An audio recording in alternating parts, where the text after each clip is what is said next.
Bismillahirrahmanirrahim. Assalamu alaikum. Welcome to Pass Education System, largest online institute in Pakistan for your online entry test preparations. This is me, Taimur. I hope you all are doing well. Dear students, most important video for you people के NUST NET 3 जो आप लोगों का आज से start हो चुका है।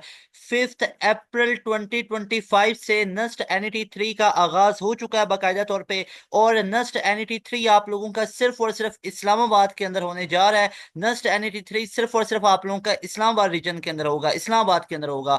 और उससे के बाद जो नस्ट एनईटी 4 होगा, आप लोगों के पास जो लास्ट चांस है नस्ट के अंदर, अगर आप लोगों ने 2025 के अंदर एडमिशन लेना है तो उसके लिए लास्ट चांस आपके पास है मौजूद नस्ट एनईटी 4। इसके अलावा और कोई राउंड नस्ट की तरफ से नहीं होगा फॉर योर 2025 एडमिशंस। तो डियर स्टूडेंट्स, वो तमाम स्टूडेंट जिन्होंने अभी तक अपना एनईटी 1 नहीं दिया, 2 नहीं दिया, 3 में अप्लाई नहीं किया, तो आपके पास एक गोल्डन चांस है कि आप अभी से अपने आप को प्रिपेयर कर लीजिए अपने एनईटी 4 के लिए। आप लोगों ने अगर तो नस्ट के अंदर एडमिशन लेना है, ये सबसे इंपॉर्टेंट चीज, सबसे इंपॉर्टेंट अनाउंसमेंट है कि अगर तो आप लोगों ने नस्ट के अंदर अपना एडमिशन लेना है तो एनईटी 4 के लिए खुद को आज से प्रिपेयर कर लो। खुद को आज से ही अपने आप को ये समझा लो कि एनईटी के 4 आप लोगों ने राउंड को कवर करना है ताकि आप लोगों का 2025 नस्ट के अंदर एडमिशन हो सके। इस वीडियो में डियर स्टूडेंट्स मोस्ट इंपॉर्टेंट हम डिस्कस करने वाले हैं 5 अप्रैल के तमाम शिफ्ट के एमसीक्यूज को। अल्हम्दुलिल्लाह बाय ग्रेस ऑफ अल्लाह सुब्हानहू व तआला पासियंस के बहुत बेहतरीन टेस्ट हुआ आज का भी।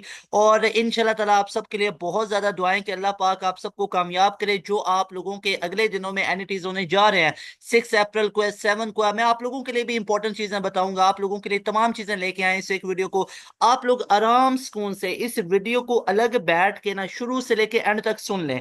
आप लोगों ने अगर तो नस्ट एनईटी 3 अगले दिनों में आ रहा है, आप लोगों ने देना है, या आप लोगों ने एनईटी 4 के लिए खुद को प्रिपेयर करना है, या आप लोग इसके एनालिसिस देखना चाहते हो, तो शुरू से लेके एंड तक इस वीडियो को देख दें। आपकी सारी क्यूरी, सारे क्वेश्चंस इस एक वीडियो में मैं हल करवा दूंगा। और सिर्फ क्वेश्चंस बताऊंगा नहीं, उनका प्रॉपर आप लोगों को सोल्यूशन बताऊंगा। और किसी बच्चे को भी यहाँ पे ऑप्शंस वगैरह याद नहीं होते हैं, कि मैक्सिमम बच्चे यही होते हैं कि स्टेटमेंट थोड़ी बहुत याद होती है। तो अब हमारा अल्हम्दुलिल्लाह इस फील्ड में एक एक्सपीरियंस है, तो हम आपको उसके रेलिवेंट और उस जैसा एग्जैक्ट एमसीक्यूज भी बताएंगे कि इस तरह का क्वेश्चन था और एग्जैक्ट ये वाला क्वेश्चन है। क्योंकि बच्चे को याद नहीं होता, हमें तो याद है ना कि नस्ट के अंदर काफी क्वेश्चंस रिपीट होते हैं पास्ट पेपर के। तो वो तमाम क्वेश्चन मैं आप लोगों को बताऊंगा जो इनकम्प्लीट बच्चों ने भेजे हैं, और उसको कंप्लीट करके आप लोगों को बताया जाएगा इंशाल्लाह। और एज इट इज डायरेक्ट बच्चों के भी रिव्यूज आप लोगों के साथ शेयर किए जाएंगे इस एक वीडियो में, कि बच्चे पेपर दे के आए तो उनके क्या रिव्यूज थे, उन्होंने क्या मैसेजेस करके बताया कि सर इस तरह के क्वेश्चन थे, वो भी आप लोगों के सामने रखेंगे। डियर स्टूडेंट्स, मोस्ट इंपॉर्टेंट, अगर आप लोगों ने एनईटी 1 2 3 नहीं दिया तो अभी अभी आप लोगों के पास चांस है एनईटी 4 के अंदर आप लोगों ने खुद को अप्लाई करना है। और डियर स्टूडेंट्स, पास एजुकेशन सिस्टम आप लोगों को ऑफर कर रहा है अपना न्यू प्रीमियम बैच। ये हमारा न्यू प्रीमियम बैच स्टार्ट हो रहा है 14 फेब से। डियर स्टूडेंट्स, अगर तो आप लोगों ने नस्ट के अंदर एडमिशन लेना है ना, तो नस्ट जैसी top of the line university, इसमें 2025 में एडमिशन आप लोगों ने सिक्योर करना है, तो हमारा 14 अप्रैल से बैच 5.0 स्टार्ट हो रहा है। ये 14 अप्रैल 2025 से हमारा न्यू प्रीमियम बैच स्टार्ट हो रहा है। इसकी ब्यूटी ये है कि ये बोर्ड फ्रेंडली है। जहां पे आपके बोर्ड के पेपर आएंगे ना, उन दिनों में आपको बोर्ड की तैयारी करवाई जाएगी। और इसकी ब्यूटी ये है कि इसमें अगर आप लोगों को 0% चीजें आती है, कुछ भी नहीं आता है, तो आपको 100% प्रिपेयर कर दिया जाएगा। यानी आपका सारा सिलेबस 0 to 100% तमाम कवर किया जाएगा।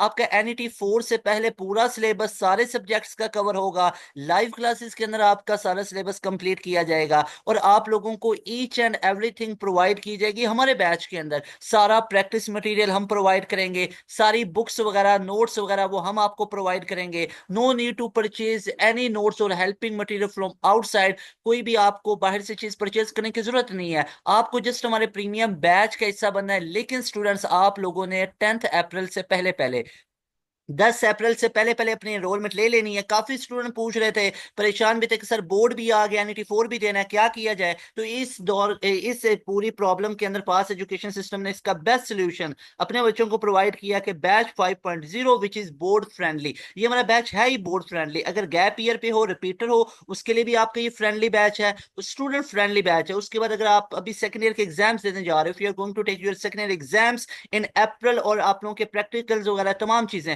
आपको हम अपने बोर्ड की भी तैयारियां करवाएंगे। जो आपका बोर्ड होगा उसमें ना सिर्फ गेस्ट पेपर वगैरह देंगे, बल्कि आपको प्रॉपर बोर्ड के भी रेलिवेंट नोट्स दिए जाएंगे। इंग्लिश एसेज में प्रॉब्लम है, मिस्टर चिप्स में प्रॉब्लम आ रहा है, साइंसेज में प्रॉब्लम है, आर्ट्स में प्रॉब्लम है, तर्जुमातुल कुरान में, ईच एंड एवरीथिंग गेस्ट भी दिए जाएंगे। सारे आप लोगों को तैयारियां करवाई जाएंगी। मैं बोर्ड की भी बात करूं, एंट्री टेस्ट की तो करवानी करवानी इंशाल्लाह अज़्ज़ा वजल, साथ में बोर्ड की भी तैयारी करवाई जाएगी। तो ये बैच 5.0 14 अप्रैल से स्टार्ट होने जा रहा है। इस नंबर को आप लोगों ने अभी नोट कर लेना है। सारे स्टूडेंट्स अभी वीडियो को पॉज करेंगे, इस नंबर का स्क्रीनशॉट लेंगे, इस नंबर को आप लोगों ने नोट करना है और इस नंबर पे व्हाट्सएप करना है। व्हाट्सएप करेंगे, आपको तमाम डिटेल्स दी जाएंगी। उसके बाद आप अपनी कंफर्मेशन करें, पूरी चीजें पूछें कि सर क्या एक आधी यूनिवर्सिटी कवर होगी या सारी, सारे क्वेश्चंस जो मैं आप लोगों को यहाँ पे वीडियो में बता रहा हूँ सारे पूछें एक दफा, प्रॉपर बात करें उनसे, ठीक है। कॉल ना करें, मैसेजेस व्हाट्सएप कर लें, क्योंकि ऑल ओवर द पाकिस्तान हमारे पास स्टूडेंट्स आ रहे होते हैं, तो हमारी टीम आपको प्रॉपर गाइड करेगी। तो इस नंबर पे आप लोगों ने व्हाट्सएप करना है जनाब, और आप लोगों को तमाम डिटेल्स दी जाएंगी। आप लोगों को जस्ट पे करना है 6,000, और ये आपकी 1 महीने 2 महीने या 3 महीने की फीस नहीं है। ये फीस तब तक वैलिड होती है जब तक आपका डिजायर्ड यूनिवर्सिटी में एडमिशन नहीं होता है। तो ये मोस्ट इंपॉर्टेंट आपको मैं तमाम चीजें बता रहा हूँ, चाहे तो आप इस पोर्शन को स्किप करके आगे चले जाएं, ठीक है, लेकिन ये तमाम चीजें आपके लिए जानना जरूरी है कि पास एजुकेशन सिस्टम का प्रीमियम बैच कब से स्टार्ट हो रहा है। तो लाजमी तौर पर इस बैच का हिस्सा बन जाए। अगर तो NET 4 तैयार करना है, अलॉन्ग दैट फास्ट यूनिवर्सिटी की भी एंट्री टेस्ट की तैयारी करवाई जाएगी, यूईटी का ई कैट राउंड 2 कवर करवाया जाएगा। सिंध वाली साइड से हो तो NED आप लोगों का जो 24 मई को होने जा रहा है उसकी तैयारी कंप्लीट करवाई जाएगी, राउंड 2 की भी कंप्लीट करवाई जाएगी। आपका पूरा सिलेबस आप लोगों का मई के मंथ तक आप लोगों का वाइंड अप हो जाएगा। मई के मिड तक आप लोगों का पूरा सिलेबस वाइंड अप किया जाएगा। उसके बाद डियर स्टूडेंट्स आप लोगों को रिवीजन करवाई जाएंगे मल्टीपल टाइम, और जो न्यू हमारा बैच होगा 6.0 इंशाल्लाह ताला, उसमें भी आपको इसी फीस में ऐड किया जाएगा, जिसमें IBA के राउंड 2, जिसमें NET 4 करीब करीब होगा, test session each and everything आपको प्रोवाइड की जाएगी, रिकॉर्डेड सेशन पूरा प्रोवाइड किया जाता है। अगर बोर्ड के अंदर कहीं इस तरह बिजी हो कि लाइव लेक्चर नहीं भी ले सकते हो, तो डेली बेसिस पे हमारी जो रिकॉर्डिंग्स होती हैं वो भी आपको प्रोवाइड की जाएंगी। हर सब्जेक्ट का एक्सपर्ट बंदा पढ़ाएगा जिसका 15 20 25 साल के एक्सपीरियंस है, वो आपको हमारे प्रीमियम सेशंस के अंदर पढ़ाएंगे। तो लाजमी तौर पे हमारे बैच का हिस्सा बने। अब मूव करते हैं डियर स्टूडेंट्स आज की वीडियो की तरफ के 5 अप्रैल के all MCQs we are going to discuss इंशाल्लाह ताला। डिटेल सोल्यूशन आप लोगों के साथ मैं यहाँ पे ये डिस्कस करने वाला हूँ। तो चलते हैं नेक्स्ट, इस वीडियो को हम स्टार्ट करते हैं। This all effort is done by pass education system. याद रखिएगा, पास एजुकेशन सिस्टम सबसे पहले मोस्ट ऑथेंटिक और मोस्ट डिटेल और कंप्रीहेंसिव कंटेंट आप लोगों के लिए लेके आता है। और सबसे पहले आप लोग देख सकते हैं हमने आपके लिए एनालिसिस को अपलोड किया, उसके बाद आप लोगों के लिए डिटेल सोल्यूशन सबसे पहले हम अपलोड कर रहे हैं। यहाँ पे हम स्टार्ट कर लेते हैं कि हमारा टारगेट कितना होना चाहिए। देखो डियर स्टूडेंट्स, इतनी एफर्ट्स क्यों की जाती है? अक्सर स्टूडेंट्स पूछते हैं सर इतनी एफर्ट्स तो हम नहीं करते हैं जितनी आप करवा रहे हैं। उसका टारगेट ये है कि पाकिस्तान में हर एक बच्चा, हर एक बच्ची अपने डिजायर्ड यूनिवर्सिटी की डिजायर्ड फील्ड में जाए। आज से पहले 160 150 बहुत एक ड्रीम लगता था। पास एजुकेशन सिस्टम के प्रीमियम बैच के बाद स्टूडेंट्स के 171 आउट ऑफ 200 आ रहे हैं। ऑल ओवर द नस्ट टॉप कर रहे हैं, नस्ट में पहली मेरिट पोजीशंस आ रही हैं, नस्ट NET 1 में टॉप कर रहे हैं, 2 में टॉप कर रहे हैं, 3 में टॉप कर रहे हैं। तो ये हमारे स्टूडेंट्स के रिव्यूज आ रहे हैं। तो लाजमी तौर पे आप लोगों का टारगेट 180 होना चाहिए। अगर टारगेट 160 150 है तो फिर मेरी वीडियो से दूर रहे, तो क्योंकि मैंने आपको पहले बताया हुआ है कि टारगेट आप लोगों का 180 प्लस होना चाहिए। 170 का अचीव हो चुका हुआ है, और ये कोई हाइपोथेटिकल आप लोगों के पास ये टारगेट नहीं है, ये रियलिस्टिक गोल है, रियलिस्टिक गोल है। लाजमी तौर पर ये आपके माइंड में होना चाहिए। हमेशा याद रखिए, जो आप सोचते हो वही आप करते हो, याद रखिएगा। ऐसा नहीं है कि आपने सोचा हुआ 150 का और आप 180 जाएंगे, ऐसा बहुत कम होता है भाई। जो आप मेहनत करते हो, जो आप सोचते हो ना, उसी लेवल की आप मेहनत करते हो। तो सोच अपनी बड़ी बनाओ, 180 तक लेके आओ, 190 तक लेके आओ, और अपने मार्क्स को पास एजुकेशन सिस्टम के साथ शेयर करने, आपको सक्सेस स्टोरीज में ऐड करेंगे। और उसके बाद आप लोगों की बेहतरीन किस्म की कैरियर काउंसलिंग भी करेंगे। और स्टूडेंट अक्सर पूछ रहे होते हैं कि सर हम इतने अच्छे नंबर लेके आते हैं, कोई थोड़ा बहुत छोटा बहुत प्राइस भी रखा करें।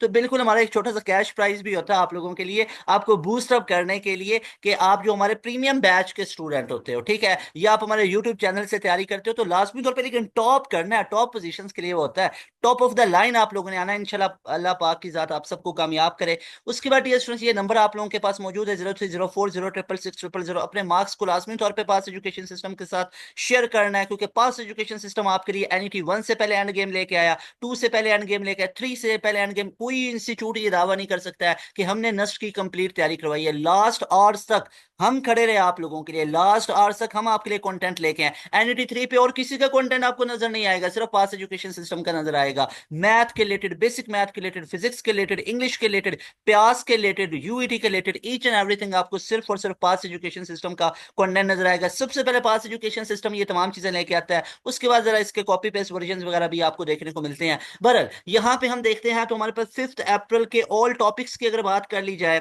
कि 5 अप्रैल के अंदर, इस वीडियो को मैं दो हिस्से बना रहा हूँ भाई, बल्कि तीन हिस्से होंगे इस वीडियो के। एक हिस्से के अंदर तो आपको मैं वो सारे टॉपिक्स बताऊंगा जहां से 5 अप्रैल के एमसीक्यूज पूछे गए। दूसरे हिस्से में डायरेक्ट स्टूडेंट के मैं आप लोगों को रिव्यूज बताऊंगा, हमारे पासियंस के क्या रिव्यूज हैं वो आप लोगों के साथ डायरेक्ट बताऊंगा, एक बच्चे के मैसेज डायरेक्ट शो करवा दूंगा सारे बच्चों के, ठीक है। उसके बाद उन्होंने क्या क्या बोला भाई किस तरह का पेपर था। और तीसरे नंबर पे जितने भी एमसीक्यूज हैं उनका आपको डिटेल्ड सोल्यूशन करवाऊंगा, सही है, लास्ट पे। तो सबसे पहले टॉपिक्स देख लो कि भाई 5 अप्रैल के ऑल टॉपिक्स कौन कौन से थे। ओवरऑल अगर मैं आप लोगों को बताऊं तो paper was quite easy, paper आप लोगों का इजी था, इसका डिफिकल्टी इजी मैं काउंट करूंगा। यानी इजी से मतलब है कि आप लोग कह सकते हो कि जिस तरह एनईटी 2 के अंदर पेपर कुछ आए उससे काफी इजी था, एनईटी 1 से भी, 2 से भी, अब मे बी पॉसिबल 6 7 के अंदर ये थोड़ा सा हार्ड भी हो जाए, ऐसा भी पॉसिबल है। तो बहरहाल ओवरऑल पेपर आप लोगों का इजी था, क्वाइट इजी था पेपर, इंशाल्लाह ताला बहुत एक्सपेक्टेशन है कि आप 180 190 प्लस को जाएंगे। और ओवरऑल आप लोगों की अगर मैं बात करूं तो थ्योरेटिकल चीजें ही थी, ओवरऑल आप लोगों की स्टेटमेंट ही आई हुई थी, ओवरऑल आप लोगों की बुक लाइंस ही थी। अगर आप लोगों ने अच्छे तरीके से उन तमाम चीजों को किया हुआ है तो आप पेपर आपके लिए इजी था। तो इसको मैं इजी कॉल करूंगा, इसको मैं टाइटल दूंगा इजी का, कि 5 अप्रैल के जो पेपर था वो इजी था, कोई ऐसा सच हार्ड नहीं था। भाई देखो अल्लाह के बंदो, अगर तो पढ़ा हुआ नहीं है ना तो ये भी आपके लिए मुश्किल है। अब जिस बच्चे को 2 + 2 4 है ये भी नहीं ना पता, उसके लिए ये चीज मुश्किल है। जिसने पढ़ रखा है उसके लिए वो तमाम चीजें ईजी होती हैं। तो अगर तुम्हारी एंड गेम को पढ़ रखा है, हम एंड गेम को तैयारी कर रखी है, प्रीमियम बैच से हमारी तैयारी कर रहे हो, फिर तो आपके लिए बहुत ईजी था। तो जो रिव्यूज आए हैं बच्चों के वो आपके सामने शेयर करो, ओके जी। यहाँ पे हम बात कर लेते हैं कि जनाब 5 अप्रैल को जो मैथ के टॉपिक्स जिनमें से एमसीक्यूज पूछेगा, भाई ये मैं इंपॉर्टेंट टॉपिक्स नहीं बता रहा हूँ कि कौन से इंपॉर्टेंट है, ये मैं वो टॉपिक्स बता रहा हूँ जिन टॉपिक्स के अंदर से 5 अप्रैल के एमसीक्यूज पूछे गए। नंबर 1, 11 मैथ को अलग अलग करके बता दूं ना, 11 मैथ को अलग सेग्रीगेट कर देते हैं और 12 को अलग कर देते हैं। भाई 11 मैथ के अंदर से आप लोगों के कम्प्लेक्स नंबर के अंदर से क्वेश्चन आए, कम्प्लेक्स नंबर कब नहीं आया, हर दफा आता है। उसके बाद डी मॉर्विस थ्योरम के अंदर से आप लोगों के क्वेश्चंस आए। उसके बाद आप लोगों के कई बच्चों के पेपर के अंदर एक आधा क्वेश्चन मैट्रिसेस के अंदर से क्वेश्चन आया। उसके बाद क्वाड्रेटिक इक्वेशन के अंदर से आप लोगों के क्वेश्चंस पूछे गए, क्वाड्रेटिक इक्वेशन के अंदर से आप लोगों के क्वेश्चंस पूछे गए। उसके बाद डियर स्टूडेंट्स आप लोगों के सीक्वेंस और सीरीज के अंदर से क्वेश्चन पूछे गए, सीक्वेंस एंड सीरीज के अंदर से क्वेश्चंस आप लोगों के पूछे गए। उसके बाद कम्बिनेशन और परमुटेशन के अंदर से आप लोगों के क्वेश्चंस पूछे गए। उसके बाद प्रोबेबिलिटी के कुछ क्वेश्चंस आप लोगों के पास आए, प्रोबेबिलिटी के अंदर से क्वेश्चंस पूछे गए। उसके बाद डियर स्टूडेंट्स ट्रिग्नोमेट्री के अंदर से आप लोगों के क्वेश्चंस पूछे गए, और कुछ बच्चों के पेपर के अंदर 2 से 3 एमसीक्यूज मैथमेटिकल इंडक्शन के भी आए। तो ये हमारे पास जनाब आया फर्स्ट ईयर का पूरा एनालिसिस के फर्स्ट ईयर के किन किन चैप्टर किन किन टॉपिक्स के अंदर से पूछा गया। उसके बाद अगर मैं बात करूं सेकंड ईयर मैथ की, 12th मैथ की बात करूं तो यहां से हमारे पास सबसे ज्यादा, अगर मैं बात करूं तो हमारे पास ये कोनिक सेक्शन और लिमिट्स वाले, लिमिट्स के ऑलमोस्ट आप लोगों के 8 to 12 एमसीक्यूज आए। कई बच्चों ने बताया कि सर हमारे पेपर में 8 एमसीक्यूज है, एग्जैक्ट उन्होंने बोला कि सर वी आर श्योर कि it's been 8 MCQs in our today NET exam. और कई बच्चों ने बोला सर हमारे पेपर में 10 से 11 एमसीक्यूज लिमिट्स के आए। उसके बाद कोनिक सेक्शन के अंदर से भर भर के क्वेश्चन आए, लेकिन कोनिक सेक्शन के अंदर से किस टॉपिक के अंदर से आए, सबसे ज्यादा हाइपरबोला के अंदर से क्वेश्चंस पूछे गए। हाइपरबोला के अलावा यही नहीं कि हाइपरबोला के अंदर से ही आए, भाई हाइपरबोला के अलावा एलिप्स के अंदर से क्वेश्चंस आए, और एलिप्स के फोसाई वगैरह के अंदर से चीजें पूछी गई, फोसाई ऑफ एलिप्स के अंदर से चीजें पूछी गई। उसके बाद सर्कल के अंदर से भी क्वेश्चन आए, सर्कल की इक्वेशन फॉर्म करने के अंदर से क्वेश्चंस पूछे गए। तो ये वो टॉपिक्स हैं कोनिक सेक्शन में, हाइपरबोला, एलिप्स और सर्कल के अंदर से। कई बच्चों ने बोला कि सर हमारे पेपर में 1 से 2 एमसीक्यूज पैराबोला के भी आए हुए थे। तो बहरहाल ये तमाम आप लोगों को मैं टॉपिक्स बता रहा हूं जहां से 5 अप्रैल के एमसीक्यूज पूछे गए। उसके बाद डियर स्टूडेंट्स डेरिवेटिव की इंटीग्रेशन की बात करूं तो कंपैरेटिवली एनईटी 2 के मुकाबले में तो इनमें से कम आए, यानी 4 से 6 एमसीक्यूज डेरिवेटिव के अंदर से आए। और हालांकि एनईटी 2 में यहाँ से 8 8 10 10 12 12 एमसीक्यूज आए हुए हैं। इंटीग्रेशन के अंदर से कई बच्चों ने बोला सर हमारे पेपर में 2 आए, कई बच्चों ने बोला 3 आए, कई बच्चों ने बोला 4 आए, कई बच्चों ने बोला 6 आए। तो 2 से 6 एमसीक्यूज यहाँ पे मैं ऐड ऐड कर रहा हूँ ऑलमोस्ट, यानी ओवरऑल मैक्सिमम बच्चों ने बोला कि हमारे पेपर में 2 से 3 एमसीक्यूज इंटीग्रेशन के थे और 4 एमसीक्यूज डेरिवेटिव के थे। तो मैक्सिमम बच्चों को जो कहना था ना वो यही था कि सर हमारे पेपर में जो डेरिवेटिव के वो 4 एमसीक्यूज थे, इंटीग्रेशन के 2 एमसीक्यूज थे। तो उसके बाद जो लिमिट्स के क्वेश्चन थे ये हमारे पास 8 से 12 क्वेश्चन आए। फिर हाइपरबोला भर भर के पूछा गया, एलिप्स के अंदर से आए, सर्कल की इक्वेशन के अंदर से। उसके बाद जो हमारे पास मैथमेटिकल इंडक्शन के अंदर से एक दो आए, ट्रिग्नोमेट्रिक के अंदर से, प्रोबेबिलिटी, कॉम्बिनेशन परमुटेशन के अंदर से, सीक्वेंस सीरीज, और सबसे ज्यादा ये कॉम्प्लेक्स नंबर डी मॉर्विस थ्योरम के अंदर से पूछे गए, मैट्रिसेस के अंदर से कुछ है, क्वाड्रेटिक इक्वेशन के अंदर से कुछ है। तो ये लिमिट्स वाले ये तमाम टॉपिक्स बहुत इंपॉर्टेंट हैं। उसके बाद डियर स्टूडेंट्स, आप लोगों के सेकंड ईयर की अगर मैं फर्दर बात करूं तो यहाँ पे हमारे पास वेक्टर वाला चैप्टर बहुत इंपॉर्टेंट है। वेक्टर वाले चैप्टर के अंदर से भी क्वेश्चंस आप लोगों के पूछे गए। उसके बाद मोस्ट इंपॉर्टेंट आप लोगों के पास एनालिटिकल ज्योमेट्री, एनालिटिकल ज्योमेट्री के काफी क्वेश्चंस, मैक्सिमम क्वेश्चंस आप लोगों के पूछे गए। तो डियर स्टूडेंट्स, एनालिटिकल ज्योमेट्री ये आप लोगों के पास वेक्टर वाला, उसके बाद ये सारे टॉपिक्स, इनको अगर आप कर लेते हो, यू आर नॉट प्रिपेयर्ड 80 और 90 और 95%, in fact you are prepared 110%। I guarantee कि आप लोग, I assure you कि if you prepare these all topics I have mentioned, and these are not for your 5th April or 6th April or 7th April, it's been there in your NET exam for 5th April, and these are much more important for your next upcoming exams for NET 3।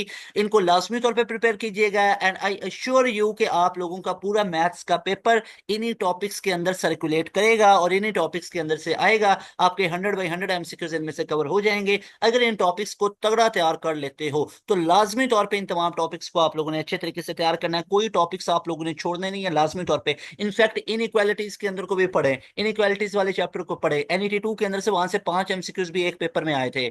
उसके बाद जो आपके पास proper और improper fraction वाला है उसको भी लाजमी तौर पे पढ़िएगा। तो ये मैथ के हमारे पास 5th अप्रैल के आई क्वेश्चन।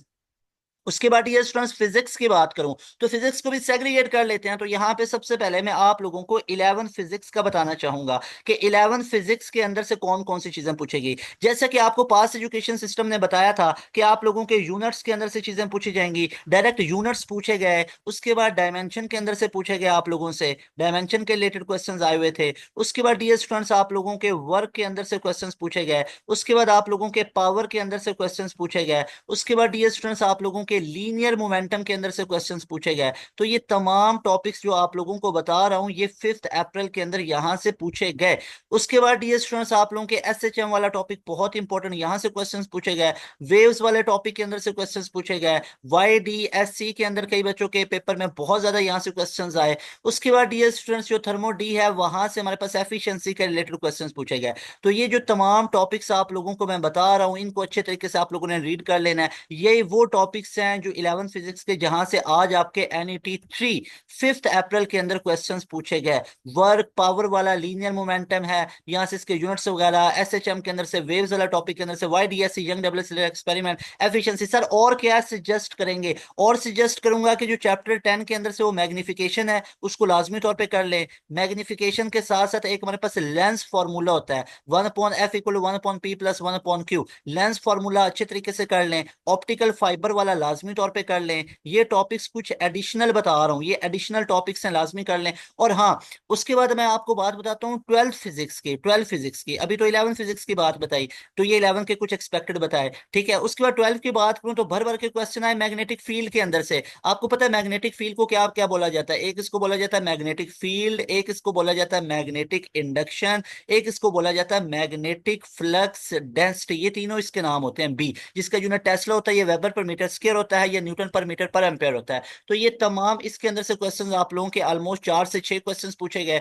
उसके बाद आप लोगों के पास करंट इलेक्ट्रिसिटी वाले चैप्टर के अंदर से, जो करंट इलेक्ट्रिसिटी वाला चैप्टर है, यहां से आप लोगों के 4 से 5 क्वेश्चंस आए। उसके बाद जो आप लोगों के पास इलेक्ट्रोमैग्नेटिक इंडक्शन वाला चैप्टर है, यहां से 3-4 क्वेश्चंस आए। उसके बाद जो चैप्टर 17 to 21 है, यहां से सारे के सारे statement based, theoretical based questions आप लोगों के पूछे गए। तो लाजमी तौर पे इनके स्टेटमेंट्स को भी आप लोगों ने पढ़ लेना है। स्पेशली यहाँ पे हमारे पास जो इंपॉर्टेंट आ जाता है वो हमारे पास सीरीजेज आ जाती हैं। अब सीरीजेज कौन कौन सी आ जाती हैं? लाइमन सीरीज है, बाल्मर सीरीज है, पास्चन सीरीज है, ब्रैकेट सीरीज है, पी फंड सीरीज है, हम फ्रीज है। इनको अच्छे तरीके से आप लोगों ने कर लेना है। यहाँ से क्वेश्चंस पूछे गए। एक्सपेक्टेड कुछ ये हैं। अगर मैं 12 फिजिक्स के एक्सपेक्टेड की बात बताऊं तो बोहर मॉडल लाजमी तौर पे पढ़ो, रदरफोर्ड को लाजमी तौर पे पढ़ के जाना है, Wilson cloud chamber, Geiger Muller counter, solid state detector. Meanwhile आप लोगों ने क्वांटाइज रेडियाई वाला टॉपिक पढ़ना है, मीनवाइल आप लोगों ने क्वांटाइज्ड एनर्जी वाला टॉपिक पढ़ना है, मीनवाइल आप लोगों ने आइसोटोप्स वाला टॉपिक पढ़ना है, आप लोगों ने न्यूक्लियर रिएक्शंस को पढ़ना है। ये सारे टॉपिक्स को लाजमी पढ़ना है, अलोंग दैट हाफ लाइफ को लाजमी तौर पे पढ़ना है। ये कुछ एडिशनल टॉपिक्स हैं जिनके अंदर से अभी आज के पेपर में तो नहीं आए, लेकिन आप लोगों के एक्सपेक्टेड हैं कि 6, 7 और 8 अप्रैल के लिए बहुत ज्यादा यूजफुल हो सकते हैं। तो इनको लाजमी तौर पे आप लोगों ने कर लेना है। उसके बाद डियर स्टूडेंट्स यहाँ पे हम मूव करते हैं तो इंग्लिश की तरफ आ जाते हैं। इंग्लिश के अंदर से डियर स्टूडेंट्स आज भी आप लोगों के सबसे ज्यादा सिनोनिम्स के अंदर से क्वेश्चंस पूछे गए, सिनोनिम्स के अंदर से पूछे गए क्वेश्चंस, आप लोगों के एंटोनिम्स के अंदर से क्वेश्चंस पूछे गए, वो तमाम मैं आप लोगों के साथ शेयर भी करता हूँ, आपको मैं सारे वो करवाता भी हूँ, तमाम सिनोनिम्स और एंटोनिम्स। उसके बाद स्पेल चेक के अंदर से आप लोगों के क्वेश्चंस पूछे गए, और साथ में आप लोगों के रीडिंग कंप्रीहेंशन के अंदर से क्वेश्चंस पूछे गए थे। जो कंप्रीहेंशन वाला हमारे पास टॉपिक आता है उसके अंदर से चीजें पूछी गई। उसके बाद डियर स्टूडेंट्स आप लोगों के बेसिक ग्रामर मिस्टेक के अंदर से क्वेश्चंस पूछे गए थे। तो ये ग्रामर एरर वगैरह या ग्रामर मिस्टेक के अंदर से चीजें पूछी गई। तो डियर स्टूडेंट्स लाजमी तौर पे आपने इन तमाम चीजों को तगड़ा तैयार कर लेना है। अगर सिनोनिम्स आप अच्छे तरीके से कर लेते हो, अगर आप अच्छे तरीके से अपने सिनोनिम्स को तैयार कर लेते हो, तो याद रखो आप लोगों की 110% तैयारी हो जाती है। तो सिनोनिम्स को अच्छे तरीके से तैयार करना है, एंटोनिम्स को अच्छे तरीके से तैयार करना है, स्पेल चेक को अच्छे तरीके से आप लोगों ने तैयार करना है, रीडिंग कंप्रीहेंशन वाला टॉपिक अच्छे तरीके से तैयार करना है, ग्रामर मिस्टेक अच्छे तरीके से आप लोगों ने कर लेना है। ये सारे टॉपिक्स डियर स्टूडेंट्स अगर आप तैयार करोगे, you will be 100% prepared. You will B not prepared 80% और 90%, यू विल बी प्रिपेयर्ड 110% इंशाल्लाह अज़्ज़ा वजल। तो लाजमी तौर पे आप लोगों ने इन तमाम टॉपिक्स को कर लेना है। अब हम यहाँ पे नेक्स्ट मूव करते हैं। तो नेक्स्ट हमारे पास डियर स्टूडेंट्स पासियन के रिव्यूज आ जाते हैं। हमारे पास तमाम स्टूडेंट्स अपने रिव्यूज वगैरह शेयर कर रहे हैं। आगे चल के और भी स्टूडेंट्स अभी वीडियो को बनाते हुए और स्टूडेंट्स भी शेयर कर रहे हैं, वो भी इसके अंदर ऐड करते जाएंगे। तो अभी तक जो हमारे पास रिव्यूज आए, जो स्टूडेंट्स ने अपने रिव्यूज और फीडबैक वगैरह शेयर किए, वो हमारे पास क्या है। तो यहाँ पे ये वॉइस मैसेजेस पे स्टूडेंट्स बता रहे होते हैं कि जो आपने वो चीजें करवाई एंड गेम के अंदर से, वहां पे वो चीजें हैं। बहरहाल ये भी आपके लिए अलग पे इस पे एक वीडियो डिजाइन करेंगे इंशाल्लाह ताला। यहाँ पे अगर मैं बात बताऊं तो हमारे पास स्टूडेंट्स के क्या क्या रिव्यूज आ रहे हैं उसको जरा हम ध्यान से देख लेते हैं, पढ़ लेते हैं। बच्चे अभी इनके क्वेश्चंस का सलूशन करवाऊंगा, पहले ये पढ़ते जाएं। बच्चा क्या बोल रहा है? बच्चा बोल रहा है कि सर हमारे पेपर में मल्टीप्लिकेटिव इनवर्स ऑफ ये वाला क्वेश्चन पूछा गया। ठीक है। उसके बाद बच्चा बता रहा है कि यहाँ पे कि ये मल्टीप्लिकेटिव इनवर्सेस का पूछा गया, अरिथमेटिक मीन के अंदर से चीजें पूछी गई, पॉइंट ऑफ इंटरसेक्शन के अंदर से यहाँ से क्वेश्चन आया, composition of function of F of G पूछा गया, टू लिमिट्स के क्वेश्चन थे, limit approaches to infinity unknown find out करना था। अब ये देखते जाओ, ये बच्चे के रिव्यूज है एज इट इज पासियन रिव्यूज। नंबर 1 पे सारे टॉपिक्स बता दिए, नंबर 2 पे अब रिव्यूज बता रहा हूँ, नंबर 3 पे इन तमाम क्वेश्चंस का सलूशन करवाऊंगा। उसके बाद डियर स्टूडेंट्स यहाँ पे बच्चे बता रहे हैं कि साइन ऑफ कॉस इनवर्स 1/2 का वैल्यू पूछा गया। एक ऑर्थो सेंटर वाला सवाल भी था, पॉइंट्स गिवन थे। फिर tan 9/2 lies in third quadrant secant और साइन फाइंड आउट करना था। उसके बाद NC2 इक्वल टू आगे इस तरह का क्वेश्चन था, n को फाइंड आउट करना था। कुछ इनकम्प्लीट बच्चे क्वेश्चंस बता रहे हैं, तो ये आपको मैं कंप्लीट करके करवाऊंगा। प्रोबेबिलिटी का टॉस वाला सवाल आया हुआ था, arrangement of ABC using at once. तो ये देखो at once, together, not together, ये सारे केसेस आप लोगों को हम प्रीमियम बैच के अंदर करवा चुके हैं। जो तुम्हारे प्रीमियम बैच के स्टूडेंट हैं वो इस बात का गवाह है कि 110% आपकी ये तमाम चीजें जो आज आई वो आपको ऑलरेडी हमने नोट्स पे भी करवाई हुई और बैच के अंदर करवाई हुई हैं। और वैसे भी आप यूट्यूब से भी सुनेंगे तो उसके अंदर भी आपको काफी चीजें मिलेंगी। ये डी मॉर्विस थ्योरम के अंदर से क्वेश्चंस पूछे गए। उसके बाद डियर स्टूडेंट्स यहाँ पे ये फोकस ऑफ पैराबोला के अंदर सब चेक कर लो, पैराबोला के अंदर से भी कई बच्चों को क्वेश्चंस आए। एलिप्स और हाइपरबोला के अंदर से भी क्वेश्चंस पूछे गए काफी। एक में सेंटर और रेडियस गिवन था और सर्कल की इक्वेशन पूछी थी, ये जो आपको ऊपर अभी मैंने बताया था, सर्कल की इक्वेशन को फॉर्म करना। दो न्यूमेरिकल थे, वर्क डन से हाइट, टाइम और फोर्स गिवन थी। एज यू नो दैट के वर्क डन हमारे पास F.D होता है ना, तो जब हाइट वगैरह मैथ्स गिवन हो तो इसको आप mg और इसको h बना लेते हो, तो ये सारी वैल्यूज पुट करके वर्क डन निकाला जाता है। और अक्सर औकात जो वर्क डन है, वर्क डन के अंदर से ही आप लोगों के न्यूमेरिकल पूछे जाएंगे। और अक्सर बच्चे पूछते हैं कि न्यूमेरिकल कहाँ से आएंगे, तो वो आपके SHM वाले टॉपिक के अंदर से आएंगे, वो आपके वेव्स वाले टॉपिक के अंदर से आएंगे, वो आपके YDSC वाले टॉपिक के अंदर से आएंगे, और साथ में आपके वर्क डन। ये चार टॉपिक्स ऐसे हैं जहां से आपके कंफर्म न्यूमेरिकल्स आते हैं। थ्योरेटिकल भी यहाँ से पूछे जाते हैं लेकिन न्यूमेरिकल्स भी पूछे जाते हैं। फिर एक में पार्शियल फ्रैक्शन वाला सवाल भी था, ये देख लें कि पार्शियल फ्रैक्शन के अंदर से भी क्वेश्चंस आप लोगों के पूछे गए। तो ये बच्चे ने पेपर दे के आया, ये इसकी नून शिफ्ट या जो मॉर्निंग के बाद शिफ्ट है उसके अंदर से ये क्वेश्चंस आए।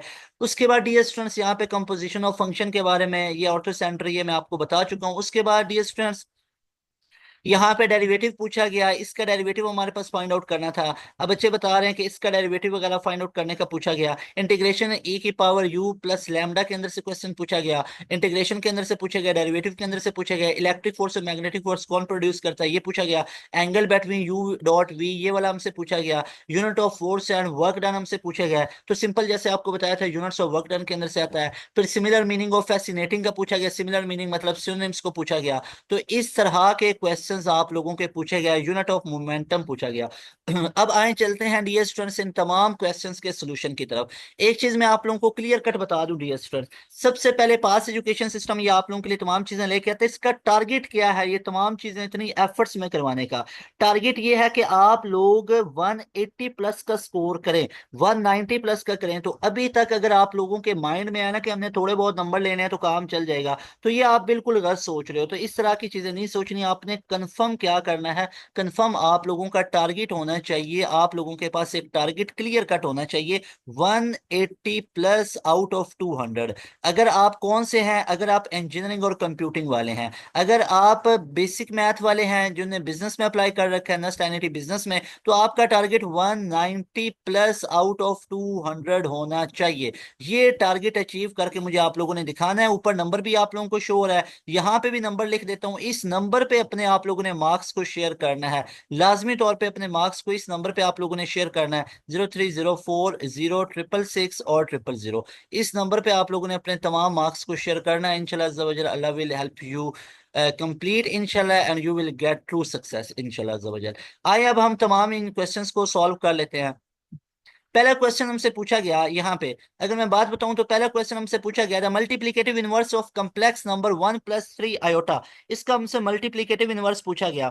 अब एज यू नो दैट कि हमारे पास अगर कोई भी फॉर एग्जांपल मल्टीप्लिकेटिव इनवर्स आप लोगों को फाइंड आउट करना हो तो हम कैसे निकालते हैं। फॉर एग्जांपल अगर हमारे पास कोई एक जी, हमारे पास एक कॉम्प्लेक्स नंबर है a + b आयोटा लिखा हुआ है, तो इसका आप लोगों ने अगर मल्टीप्लिकेटिव इनवर्स निकालना हो तो हम कैसे निकाल लेते हैं, वो मल्टीप्लिकेटिव इनवर्स निकालते हैं a - b आयोटा अपॉन में a² + b²। ये इसका तरीकाकार होता है। तो यहाँ पे अगर हम देखें तो हमारे पास यहाँ पे क्या लिखा है, 1 + 3 आयोटा लिखा हुआ है, ऐसा ही है। तो यहाँ पे हमारे पास a का वैल्यू 1 लिखा हुआ है और b का वैल्यू हमारे पास 3 लिखा हुआ है। तो यहाँ पे हमारे पास a² + b² किसके इक्वल आ जाएगा, ये 1 का स्क्वायर प्लस 3 का square, that will be equal to 10। क्या ये हमारे पास 10 के इक्वल आया, बिल्कुल आया। अब उसके बाद देखें तो इसका इनवर्स हमारे पास किसके इक्वल बनेगा, तो यहाँ पे देखें इसका मल्टीप्लिकेटिव इनवर्स हमारे पास बनेगा, ये a - b आयोटा है तो ये 1 + 3 आयोटा लिखा हुआ है, 1 + 3 आयोटा। तो इसको हम क्या लिख लेंगे, 1 - 3 आयोटा, ये 1 - 3 आयोटा हो गया।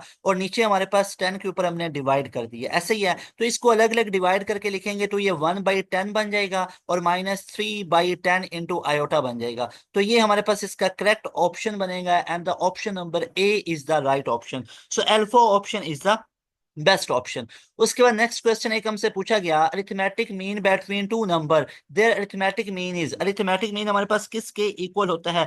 एज यू नो दैट कि अरिथमेटिक मीन का हमारे पास रिलेशन होता है, दैट इज a + b/2। ये अरिथमेटिक मीन निकालने का तरीका होता है। और एक और चीज याद रखिएगा, एक पेपर में इसी तरह का क्वेश्चन और पूछा गया था कि हमारे पास के अगर आप लोगों ने 15 और 7 के दरमियान में अरिथमेटिक मीन को इंसर्ट करना है तो वो कौन कौन से हो सकते हैं। तो यहाँ पे देखें वो हमारे पास क्या अल्फा ऑप्शन है, क्या वो 13, 11 और 9 हो सकते हैं। बी ऑप्शन हमारे पास 13, 9 और 11 हो सकते हैं। सी ऑप्शन क्या हमारे पास 9 और 11 हो सकते हैं। डेल्टा ऑप्शन हमारे पास क्या वो 7 और 11 हो सकते हैं। तो जरा सोचें कि हमारे पास कॉमन डिफरेंस तो सेम रहना चाहिए, 15 के बाद 13 आएगा, उसके बाद 11 आएगा, उसके बाद 9 आएगा। तो ये हमारे पास अंदर 3 आप इंसर्ट कर सकते हैं, तो अल्फा ऑप्शन राइट ऑप्शन होगा। इस किस तरह का क्वेश्चन आया हुआ था। और यहाँ पे हमारे पास ये C option will be right option, उसके फॉर्मूला के अंदर से पूछा गया।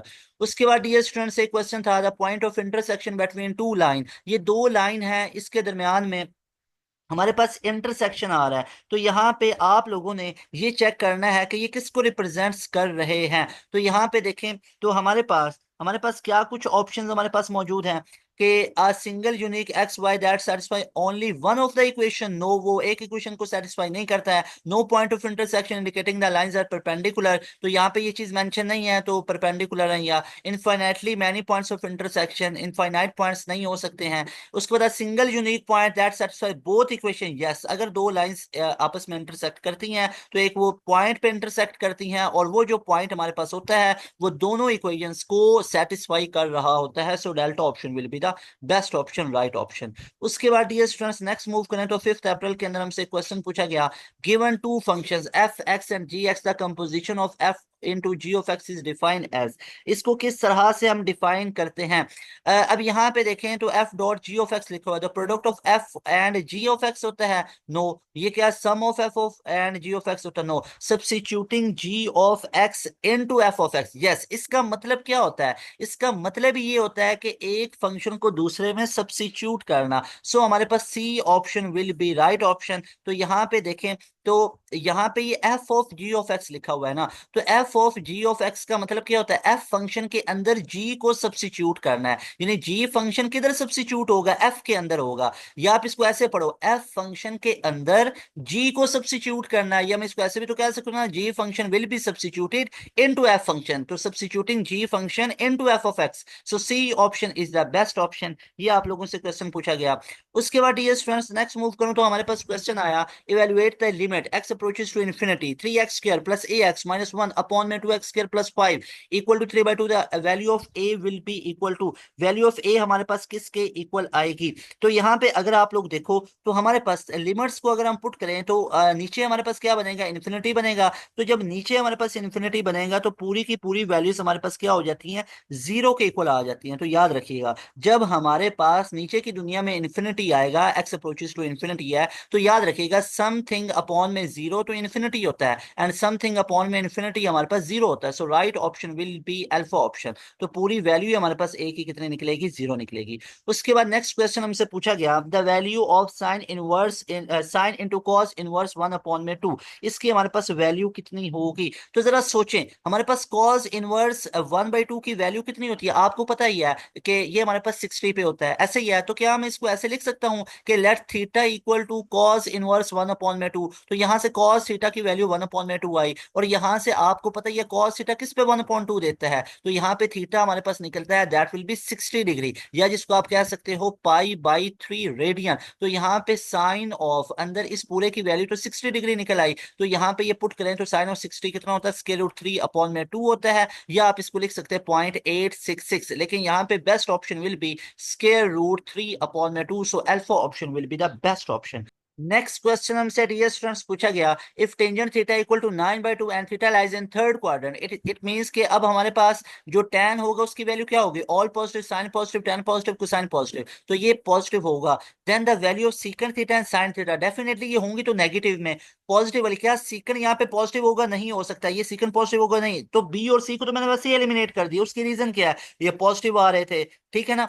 अच्छा जी, अब यहाँ पे ये दोनों नेगेटिव वाले आ रहे हैं, ए और सी नेगेटिव वाले, क्योंकि थर्ड क्वार्टर में सिर्फ tan पॉजिटिव है, साइन और सीकेंट क्या होंगे? नेगेटिव होंगे. अच्छा जी, अब यहाँ पे अगर आप लोग देखो तो इसको हम कैसे फाइंड आउट कर सकते हैं? Simple is that, tan theta की वैल्यू आपके पास गिवन है. अब सिंपल इज दैट आप लोगों को tan से क्या सीकेंट निकाला जा सकता है? Yes, 1 plus tangent square theta equal to secant square theta होता है. तो यहाँ से सीकेंट थीटा आपके पास कितना निकल आया? 1 प्लस 9 का स्क्वायर हमारे पास 81/4 आ गया. तो यहाँ पे अगर आप लोग देखोगे तो ये इससे हमारे पास 4 आ गया, तो ये 4 प्लस 81 के रूट में आ गया. ऐसे ही है. तो यहाँ पे अगर आप लोग देखोगे तो 85/2 बनेगा, बिल्कुल बनेगा. तो सीकेंट थीटा हमारे पास √85/2 बना, लेकिन साथ नेगेटिव आएगा, बिल्कुल ठीक है. तो यहाँ पे देखो तो सीकेंट थीटा -85/2 निकला है. इट मीन्स कि ये अल्फा ऑप्शन ही राइट ऑप्शन है. अब सीकेंट से उल्टा करके कॉस निकालो और कॉस से आगे फिर साइन निकाला जा सकता है. दैट इज द बेस्ट, ठीक है. उसके बाद डियर स्टूडेंट्स नेक्स्ट मूव करें तो हमारे पास क्वेश्चन पूछा गया, NC2 = 15, the value of n will be equal to, तो यहाँ पे देखो तो हमारे पास जो NC2 गिवन है, अब NC2 हमारे पास क्या होगा, n फैक्टोरियल अपॉन में ये हमारे पास क्या होगा 2 फैक्टोरियल इनटू ये हमारे पास n-2 फैक्टोरियल आ जाएगा। और इसको हम क्या लिख सकते हैं, इसको हम लिख सकते हैं n इंटू, इसको मैं ऐसे लिख सकता हूँ n इंटू n-1, और नीचे हमारे पास क्या आ गया 2 आ गया। तो यहाँ पे अगर हम देखें तो ये हमारे पास 15 के इक्वल आ रहा है। तो ये हमारे पास किसके इक्वल आ रहा है, 15 के इक्वल आ रहा है। तो क्या मैं इसको n इंटू n-1/2 ये इक्वल टू क्या हम पुट कर सकते हैं 15 के, यस। तो यहां से हमने n निकालना है, तो यहां से अगर आप लोग देखोगे तो हमारे पास वैल्यूज की कितनी बन जाएगी, n into n-1 equal to 30। तो ये हमारे पास 30 के इक्वल आ गई। तो इससे हमें ये पता चला कि n हमारे पास अब कितना आएगा। अब ये हमारे पास यहाँ पे इसको अगर मैं मल्टीप्लाई करूं तो n² - n-30 इक्वल टू 0 आ गया, ऐसे ही है। अब यहाँ पे देखें तो हमारे पास क्या क्या बन सकते हैं, इसको ब्रेक करके लिखेंगे n² माइनस, अब यहाँ पे देखें एक हमारे पास इसका फैक्टर कौन सा बन जाएगा, इसको मिड टर्म को ब्रेक कर लेते हैं, तो ये 6n और प्लस 5n-30 इक्वल टू 0 बन गया। अब यहाँ से n को कॉमन ले लें, n-6 बन गया, और प्लस 5 को कॉमन ले लें, n-6 इक्वल टू 0 बन गया। तो ये एक तो n की वैल्यू 6 आ गई और एक n की वैल्यू -5 आ गई। अब आपको पता है ये पॉजिटिव वाली वैल्यू ली जाती है, so n equal to 6 will be the best option, so beta option will be the best option, got it. उसके बाद डियर स्टूडेंट्स नेक्स्ट मूव करें तो हमारे पास था if two fair coins are toss what is the probability of getting at least one head. अच्छा, दो coin को टॉस किया गया, क्या क्या प्रोबेबिलिटी हो सकती है, या तो ये हो सकती है दोनों पे हेड हेड आ जाए, या ये हो सकता है हमारे पास एक पे हेड आए और दूसरे पे टेल आ जाए, या ये हो सकता है पहले पे टेल आए दूसरे पे हेड आ जाए, और ये भी तो हो सकता है दोनों पे टेल टेल आ जाए, ऐसा ही है। तो वो कह रहा है प्रोबेबिलिटी एटलीस्ट वन हेड कह रहा है, क्या एक से ज्यादा हो सकते हैं, बिल्कुल हो सकते हैं। तो यहाँ पे अगर आप लोग चेक करोगे तो हमारे पास जनाब एटलीस्ट वन हेड का मतलब क्या होता है, ये आपका की वर्ड है एटलीस्ट वन हेड। तो इसका मतलब है कि कम से कम एक हेड होना चाहिए। तो क्या इसके अंदर एक हेड मौजूद है, बिल्कुल है भाई, दो है ना, एटलीस्ट वन तो है ना। क्या इसके अंदर एक हेड मौजूद है, बिल्कुल मौजूद है। क्या इसके अंदर एक हेड मौजूद है, बिल्कुल मौजूद है। क्या इसमें एक हेड मौजूद है, नो। तो टोटल कितनी प्रोबेबिलिटी है कि हेड आ रहे हैं, वो तीन है, 1 2 3, टोटल तीन है। और टोटल पॉसिबल आउटकम्स कितनी है, 1 2 3 4, तो 4, तो 3/4 प्रोबेबिलिटी है to getting at least one head. At least one head की हमारे पास प्रोबेबिलिटी कितनी है, 3/4 है। So C option will be the best option. उसके बाद डियर स्टूडेंट्स अगर नेक्स्ट मूव करें तो हमारे पास नेक्स्ट क्वेश्चन आ जाता है, the number of distinct arrangement of letters A B C using all at once. All at once का हमारे पास कॉन्सेप्ट आ जाए तो इसमें हमारे पास टोटल अरेंजमेंट कितनी बनेगी। तो सिंपल इज दैट, इसको आप देखें टोटल लेटर्स हमारे पास तीन आ रहे हैं, तो दैट विल बी 3 फैक्टोरियल ना, तो ये कितना हो जाएगा 3.2.1, that will be equal to 6। So right option will be C option 6, that will be the best option, got it. अच्छा जी, और इसमें अगर आप पॉसिबल अरेंजमेंट को चेक करें तो वो हमारे पास बन क्या कह सकती हैं, वो देखें, वो हमारे पास A B C अरेंजमेंट बन सकती है, वो A C B भी बन सकती है, वो B A C भी बन सकती है, वो B C A भी बन सकती है। अब C से शुरू करें, C A B बन सकती है और एक C B A बन सकती है। तो ये चेक करें 1 2 3 4 5 6, वो अरेंजमेंट भी मैंने आपको बता दी है। तो ये टोटल 6 अरेंजमेंट हो सकती हैं using all letters at once. अब चेक कर लो, ए यहाँ पे वन वन टाइम यूज हुआ है, कोई भी रिपीट नहीं हुआ है, सारे लेटर्स वन टाइम है। यहाँ पे चेक कर लो, पहले ए आ रहा है और उसके बाद बी, और चेक कर लो कहीं पे भी ए के बाद बी साथ में नहीं आ रहा है, ये चेक कर लो, ए है फिर बी है। अगर A B C आ रहा है तो यहाँ पे B A C आ रहा है, तो ये अरेंजमेंट है ना बेसिकली यहाँ पे। तो ये हम इस तरह इसको करेंगे। उसके बाद डियर स्टूडेंट्स यहाँ पे नेक्स्ट क्वेश्चन रिमॉल्विस थ्योरम के अंदर से पूछा गया कि सिंप्लीफाइड द फॉर्म, यहाँ पे अगर हम बात करें तो इसकी पावर 6 आ रही है। अब एज यू नो दैट कि ये हमारे पास एंगल के साथ मल्टीप्लाई करके लिखा जाता है, तो इसको हम कैसे लिख लेंगे, यहाँ पे अगर हम मैं इसको अब एक्सपैंड करूं तो ये कोसाइन हमारे पास π/6 लिखा हुआ है, ये 6 इसके साथ मल्टीप्लाई हो जाएगा, फिर माइनस आयोटा साइन π/6 लिखा हुआ है, और ये जो 6 पावर में है ये इसके साथ भी मल्टीप्लाई हो गया, तो ये 6 6 से कैंसिल हो गया, ये 6 से कैंसिल हो गया। अब उसके बाद ये कोसाइन पाई हमारे पास बचा, ये 6 से कैंसिल हुआ, और ये वाला 6 भी 6 से कैंसिल हो गया, और माइनस आयोटा साइन हमारे पास पाई के इक्वल आ गया। अब आपको पता है कोसाइन ऑफ पाई ये हमारे पास 180 -1 के इक्वल होता है, गॉट इट। उसके बाद ये पूरे का पूरा हमारे पास कितना हो गया, आयोटा इंटू साइन 180 कितना होता है, 0 होता है, तो ये हमारे पास पूरा कितना आ गया, -1 और ये -0 आ गया, तो -1 के अंदर से 0 को माइनस करो या प्लस करो, कोई फर्क नहीं पड़ेगा, वो -1 का -1 ही रहेगा। So right option, best option will be beta option, that is -1। Got it भाई? जीरो को चाहे तो किसी नंबर में माइनस करो या चाहे तो इसको प्लस करो, उस नंबर पे कोई फर्क नहीं पड़ता है। चाहे आप यहाँ पे ये कर लो -x+0, तो उसका आंसर -x ही रहेगा। -x -0 कर लो, फिर भी आंसर -x ही रहेगा, तो कोई फर्क नहीं पड़ता उस नंबर पे। आइदर यू ऐड 0 और you subtract 0। Okay, got it. उसके बाद नेक्स्ट क्वेश्चन हमसे पूछा गया 5 अप्रैल के टेस्ट के अंदर, the equation of an ellipse is given by the coordinates of foci are. इसके हमसे फोसाई पूछे गए।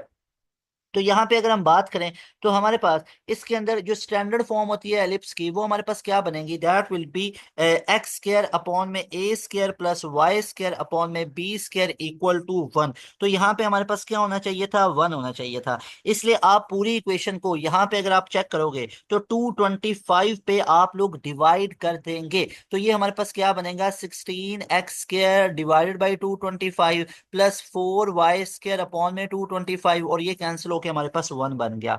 Got it. अच्छा, ये काम सबसे पहले आप लोगों ने कर लिया। अब इससे हमारे पास क्या हुआ? इससे हमारे पास ये हुआ कि हमारे पास अब जो ए स्क्र आएगा, जो ए स्क्र की वैल्यू आई है हमारे पास, कितनी आ गई है हमारे पास? 25, 225, क्योंकि आपने इसको इस पे डिवाइड किया ना, तो आप इसको यहाँ पे करके भी देख सकते हो मिसाल के तौर पे। अब आप इन दोनों को अगर डिवाइड करके लिखना भी चाहो ना, तो वो भी आप लिख सकते हो। जैसे इसका आप एक एग्जैक्ट आंसर निकाल के लिख लो। जैसे अगर हम फॉर एग्जाम्पल 225 को अगर आप डिवाइड करते हो 16 के ऊपर, तो इसका आंसर हमारे पास पॉइंट में समथिंग आता है। तो इसको मैं यहाँ पे ये लिख सकता हूँ कि हमारे पास ए स्क्र की वैल्यू हमारे पास कितनी बनेगी? ए स्क्र हमारे पास बनेगा दैट विल बी 225। 225 यहाँ पे हमारे पास अपॉन में, ये हमारे पास यहाँ पे इस पे हमने डिवाइड किया तो ये अपॉन में 4 बना यहाँ पे, और बी स्क्र की हमारे पास वैल्यू कितनी बनी? दैट विल बी 225 अपॉन में 16। Got it. अच्छा जी, अब यहाँ पे अगर हम बात करें तो ये हमारे पास से ए स्क्र और बी स्क्र की हमारे पास आ चुकी हैं, मेजर माइनर एक्सिस वगैरह की हमने निकाली हुई है। अब यहाँ से हमने क्या निकालना है? हम लोगों ने फोसाई को निकालना है। तो यहाँ पे डियर स्टूडेंट्स हमें सी चाहिए है, तो वो हम कैसे निकालेंगे? C square equal to A square minus B square. तो ये हमारे पास सी स्क्र किस तरह, या सी की वैल्यू किसके इक्वल आ जाएगी? यहाँ पे इसका स्क्वायर रूट ले लिया जाएगा, तो that will be equal to A square हमारे पास 225 अपॉन में 4 माइनस 225 अपॉन में 16। ऐसे ये 16 आ जाएगा तो नीचे तो 4 आएगा ना, तो डेफिनेटली नीचे तो हमारे पास 4 बनेगा ही बनेगा। ऐसे ही है। अच्छा जी, तो ये हमारे पास यहाँ पे इसका एलसीएम आ गया 16। 4 4 जा अब 225 को 4 से करेंगे तो ये 1000 हमारे पास बना माइनस, और ये 225 बना। तो इसको अगर हम सब्ट्रैक्ट करके लिखेंगे तो ये हमारे पास ऑलमोस्ट 675 बनता है, और 675 का हम स्क्वायर रूट करके लिखेंगे तो ये हमारे पास ऑलमोस्ट किस तरह के करीब बन सकता है, जिसको हम लिख सकते हैं ऑलमोस्ट 15 इंटू स्क्वायर रूट 3 लिखा जा सकता है। ऐसे ही है, इसको हम कैसे लिख सकते हैं? इसको हम लिख सकते हैं 15 इंटू स्क्वायर रूट 3, ऐसे ही है, और नीचे बाई 4 हमारे पास बन गया। तो ये हमारे पास बन गया। तो यहाँ पे अगर आप लोग देखोगे तो हमारे पास फोसाई क्या होंगे? वो हमारे पास 0 प्लस माइनस सी होंगे। तो वो हमारे पास क्या बनेंगे? वो हमारे पास बनेगा 0 plus minus 15 by square root 3। ऐसे ही है, 15 into square root 3 not by 3। तो ये हमारे पास बना 60 plus minus 15 into square root 3 by 4। तो ये हमें कहाँ पे दिख रहा है? ये हमें बीटा ऑप्शन के अंदर राइट ऑप्शन दिख रहा है। So B option will be the best choice. Got it. अच्छा जी, उसके बाद नेक्स्ट क्वेश्चन हमसे पूछा गया dear students, equation of circle with centre 2 -3 and radius 4 is.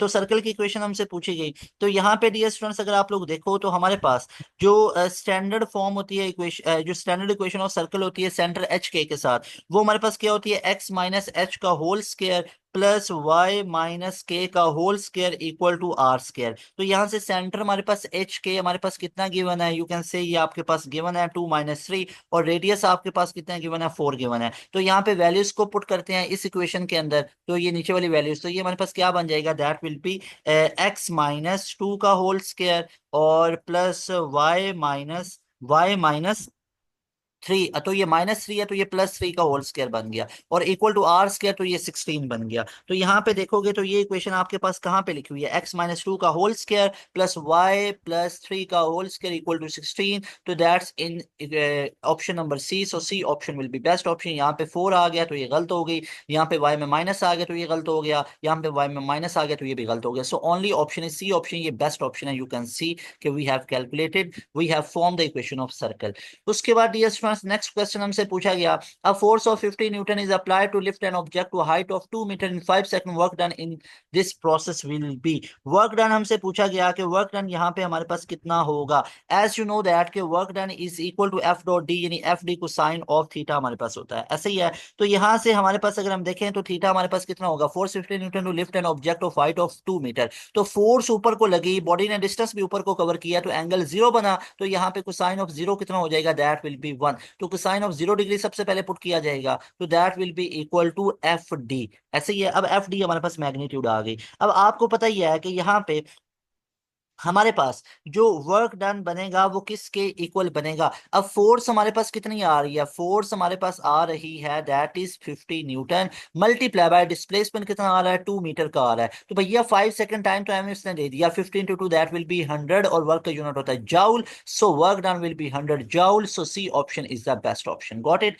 उसके बाद डियर स्टूडेंट्स नेक्स्ट मूव करें तो हमारे पास नेक्स्ट क्वेश्चन आ जाता है, the partial fraction decomposition of expression, यहाँ पे विल हैव द फॉर्म। इसकी फॉर्म आप लोगों ने बना के लिखनी है। तो इसकी फॉर्म हमारे पास सिंपल इज दैट कि हमारे पास फॉर्म क्या बनेगी, that will B A upon में x+4 आ जाएगा हमारे पास एक दफा, ऐसे ये a अपॉन में x+4 आ जाएगा, और प्लस b अपॉन में x+4 का होल स्क्वायर आ जाएगा, ऐसे ही है। तो एक दफा इसकी पावर 1 में आ जाएगी और एक दफा उसका स्क्वायर में आ जाएगा, ऐसे ही है। तो ये हमारे पास अल्फा ऑप्शन के अंदर राइट ऑप्शन का। आपको पता है अगर क्यूब होता तो c अपॉन में ये आ जाना था, अगर ये क्वाड्रेटिक फॉर्म में होता तो ax+b कर लेना था। अगर तो आपके पास रूट्स लीनियर आ जाए ना यहाँ पे अंदर, तो आपने a उसको सिंगल लेटर अलॉट करना होता है, और अगर आपके पास क्वाड्रेटिक में कोई रूट बन रहा हो तो उसको ax+b, cx+d, ex+f ऐसे करके लिखा जाता है। तो बहरहाल यहाँ पे अब नीचे रेपिटेशन हो रही थी, तो एक इसकी पावर 1 आई, फिर 2 आई। अगर ये क्यूब होता ना तो फिर आना था प्लस c/x+4 का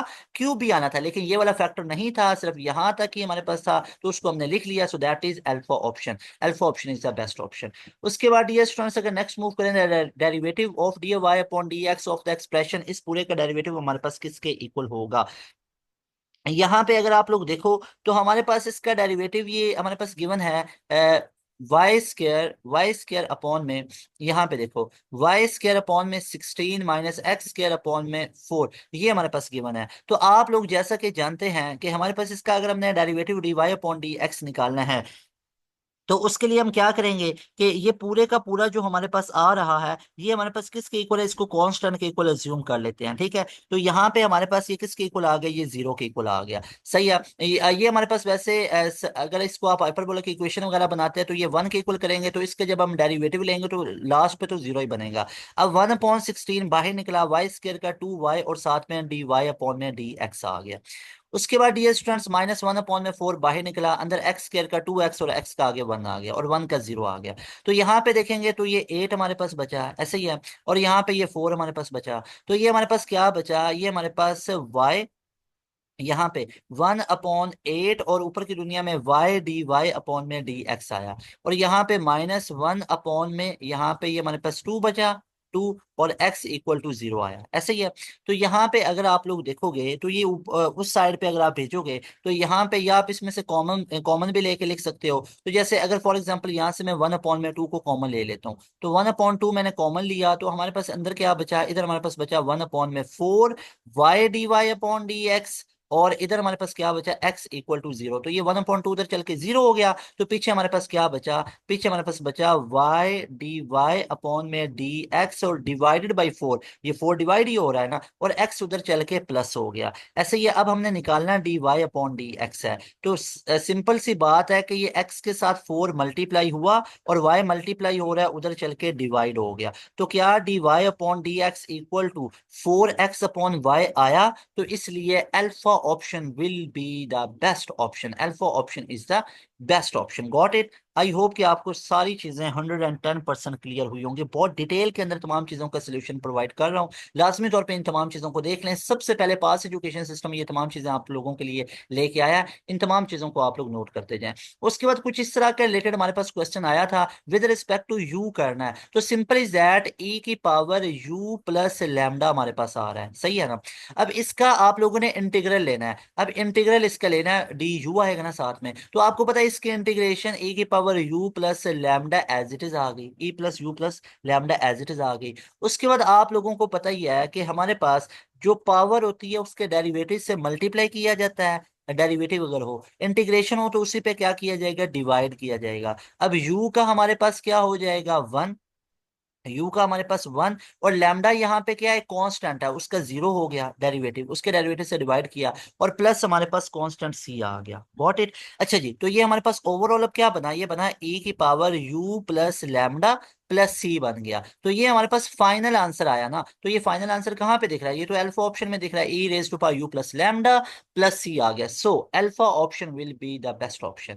उसके बाद ये स्टूडेंट्स हमारे पास क्वेश्चन आया, which of the following produces electric force and magnetic force respectively. तो कौन कौन इलेक्ट्रिक और मैग्नेटिक फोर्स को प्रोड्यूस कर रहे होते हैं। सो यहाँ पे अगर आप लोग देखोगे तो इलेक्ट्रिक फोर्स को कौन प्रोड्यूस करता है, स्टेशनरी चार्जेस प्रोड्यूस करते हैं, तो स्टेशनरी चार्जेस। और मैग्नेटिक फोर्स को कौन प्रोड्यूस करता है, मैग्नेटिक फोर्स को तो मूविंग चार्ज प्रोड्यूस करते हैं। तो अगर आप बीटा ऑप्शन को चूज करो तो बीटा ऑप्शन में क्या इलेक्ट्रिक फोर्स स्टेशनरी चार्ज को प्रोड्यूस करेगी, बिल्कुल करेगी। और क्या magnetic force moving charge produce करेगा, बिल्कुल करेगा। तो आप लोग ये कह सकते हो कि इलेक्ट्रिक फोर्स को कौन प्रोड्यूस करेगा, स्टेशनरी चार्जेस प्रोड्यूस करेंगे, स्टेशनरी चार्जेस प्रोड्यूस करेंगे। और मैग्नेटिक फोर्स को कौन प्रोड्यूस करेगा, ये मैग्नेटिक फोर्स को कौन प्रोड्यूस करेगा, मैग्नेटिक फोर्स को प्रोड्यूस करेगा मूविंग चार्ज। सो ये हमारे पास beta option will be the best option. I hope you got this point, you got this MCQs।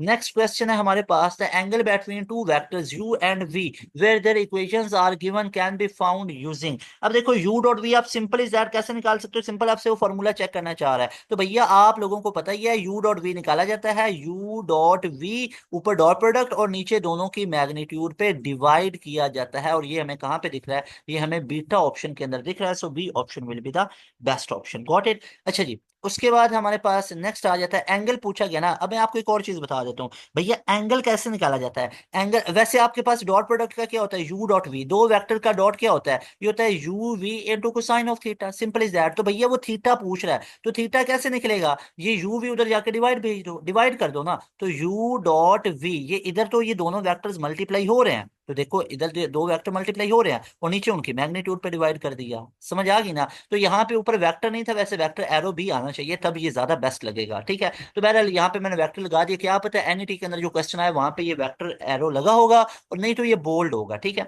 उसके बाद डियर स्टूडेंट्स, क्योंकि जो आपके एनईटी और ये तमाम ऑफिशियली आपके जो टेस्ट हो रहे थे उनमें मिस्टेक्स नहीं होती है, 100% वो आपके बिल्कुल करेक्ट होते हैं। हाँ, बहुत ही कम चांस है, बहुत ही, जिसको मैं इम्पॉसिबल बोलूंगा कि कोई एमसीक्यूज गलत बन के आ जाए, ये बिल्कुल ही इम्पॉसिबल है। जितने आपके एनईटीज वगैरह हो रहे होते हैं, जितने आप लोगों के ई कैट हो रहे होते हैं, जितने आप लोगों के एंट्री टेस्ट हो रहे होते हैं, स्पेशली जो सीबीटी हैं, तो उनमें किसी तरह की भी कोई गलती की गुंजाइश नहीं होती है। तभी तो ये कंप्यूटर बेस्ड सारी यूनिवर्सिटीज कर रही हैं, ताकि गलती के चांसेस आप लोगों के माइन्यूट से माइन्यूट हो और आपके रिजल्ट के अंदर भी कोई चीजें ना हो। अब जैसे बोर्ड एग्जाम्स हैं वो मैनुअली चेक होते हैं, तो वहां पे कुछ चीजें होती हैं कि इंसान गलती हो जाती है, कोई पोर्शन स्किप हो गया चेक करते हुए, तो वो इश्यूज हो सकते हैं। लेकिन मतलब उधर भी आपकी फुल एफिशिएंट होती है, तीन तीन चार चार बंदे एक पेपर को ओवरव्यू कर रहे होते हैं, वहां पे भी गलतियां नहीं होती है। बहरहाल फिर भी चेकिंग इंसान चेक कर रहा है ना, तो हो सकती है। अब कंप्यूटर में जो होता है उसमें वो फिर गलती के चांसेस कम होते हैं। उसके बाद ये स्टूडेंट्स यहाँ पे नेक्स्ट मूव करें, तो units of force and work in SI system are respectively. तो भैया फोर्स का एसआई यूनिट तो हमारे पास क्या होता है, फोर्स का एसआई यूनिट तो न्यूटन होता है, फोर्स का एसआई यूनिट तो न्यूटन होता है हमारे पास। और वर्क का एसआई यूनिट तो जाउल होता है। तो भैया राइट ऑप्शन क्या, जाउल न्यूटन होगा, नहीं भाई फोर्स पहले है तो फोर्स का जाउल नहीं हो सकता है। वहां न्यूटन तो हो सकता है, पावर का वॉट होता है, वर्क का वॉट नहीं होता, ये भी नहीं होगा।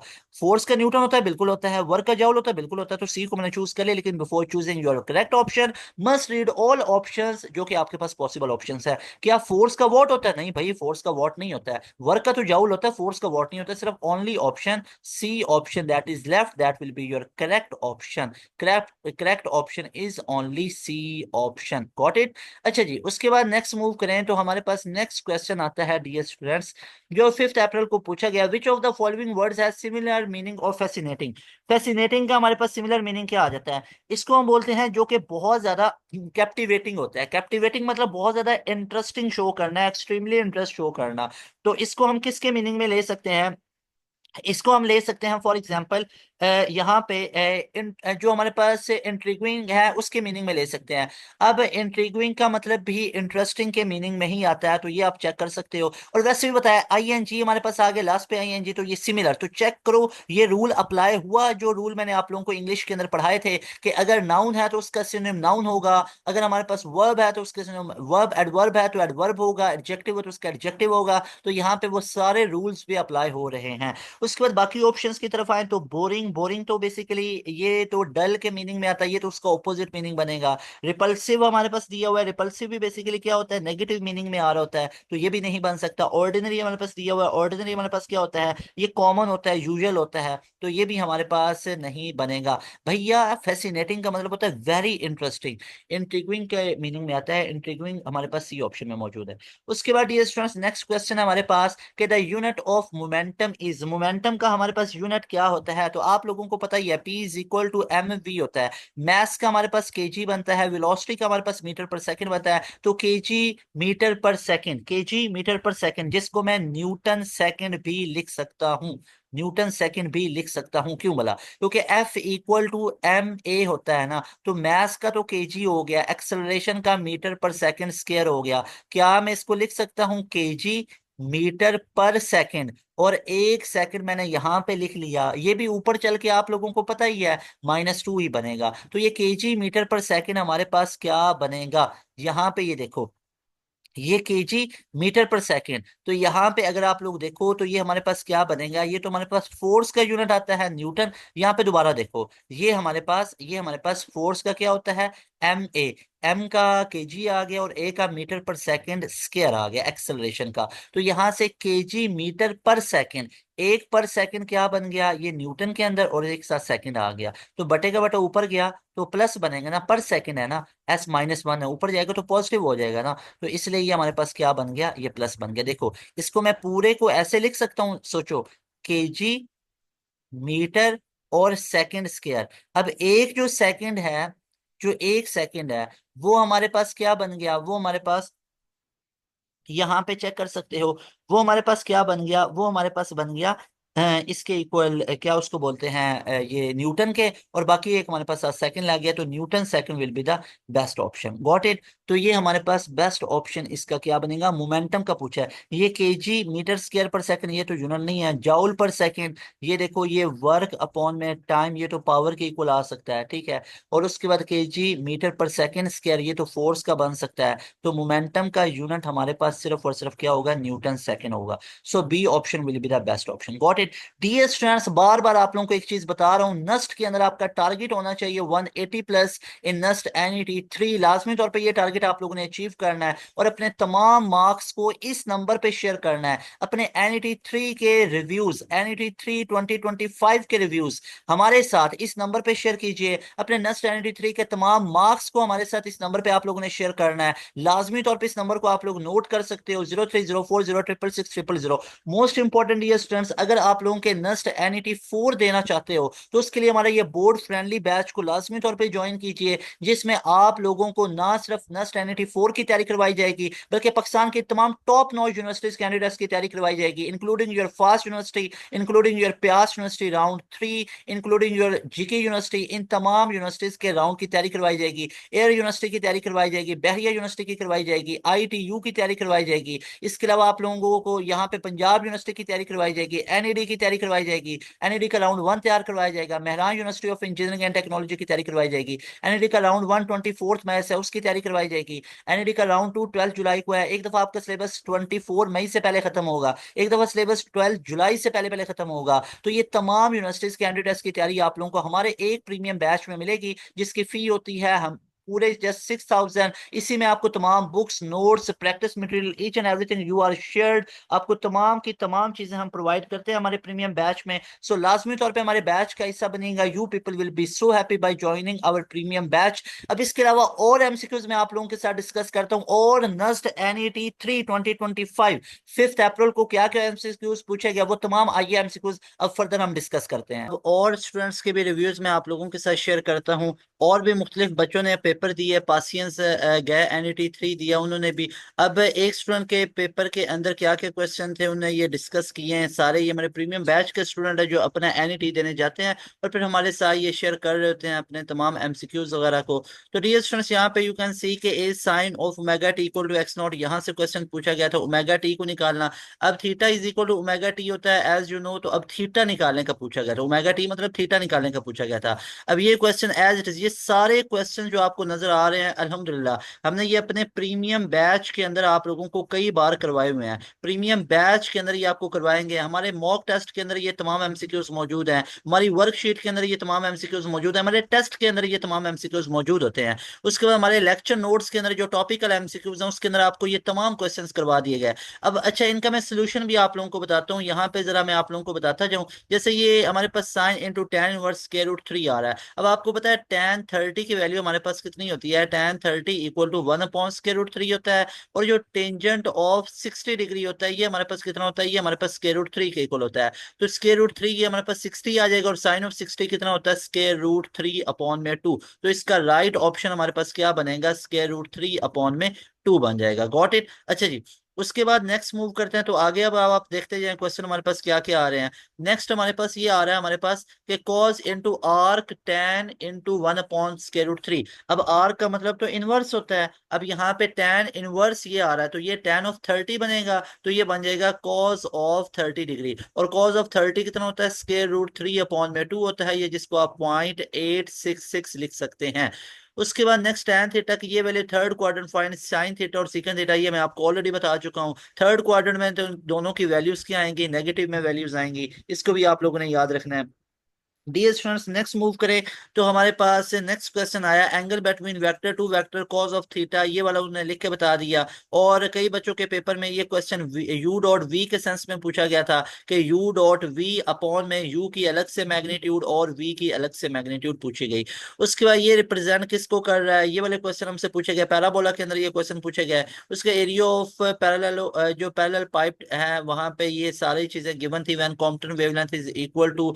अब ये सारे क्वेश्चन, ये वाले अब क्वेश्चन आप लोगों को सारे के सारे क्वेश्चंस हमारे प्रीमियम बैच के अंदर, हमारे लेक्चर नोट्स के अंदर ये तमाम मौजूद हैं। ये बार बार आपको एक चीज बता रहा हूं कि अगर आप लोग हमारे प्रीमियम बैच में आ जाओगे तो आपको तमाम बेहतरीन चीजें तैयार हो जाएंगी। अभी नेक्स्ट एनईटी भी आप लोगों का एनईटी 3 भी देना है ना, तो हमारे प्रीमियम बैच का हिस्सा बन जाए। लेक्चर नोट्स वगैरह अभी भी 1-2 दिन के अंदर टाइम है, पढ़ ले। और उसके बाद एनईटी 4 की फुल फ्लैज हमारे पास तैयारी कर ले, तो आप लोगों के बेहतरीन मार्क्स आ जाएंगे। और जिन बच्चों ने भी एनईटी 3 में अप्लाई नहीं किया वो भी हमारे बैच में है और एनईटी 4 के अंदर जाएं और एनईटी 4 में अपीयर हों। उसके बाद tan इंटू साइन इनवर्स 1/2। अब साइन इनवर्स 1/2 किस पे होता है? 30 पे होता है। तो ये टेंजेंट ऑफ 30 डिग्री बना, तो ये हमारे पास tan of 30 होता है 1/√3। So that will be the right option. उसके बाद tan is negative but sine is positive quadrant. तो tan नेगेटिव है, साइन पॉजिटिव है, ये तो सेकंड क्वाड्रेंट होता है, आपको पता ही है। All positive sine positive. Why not first quadrant? भाई फर्स्ट क्वाड्रेंट में तो ऑल पॉजिटिव होते हैं। तो ऑल पॉजिटिव साइन पॉजिटिव, तो सेकंड के अंदर टैन तो नेगेटिव है लेकिन साइन पॉजिटिव होता है।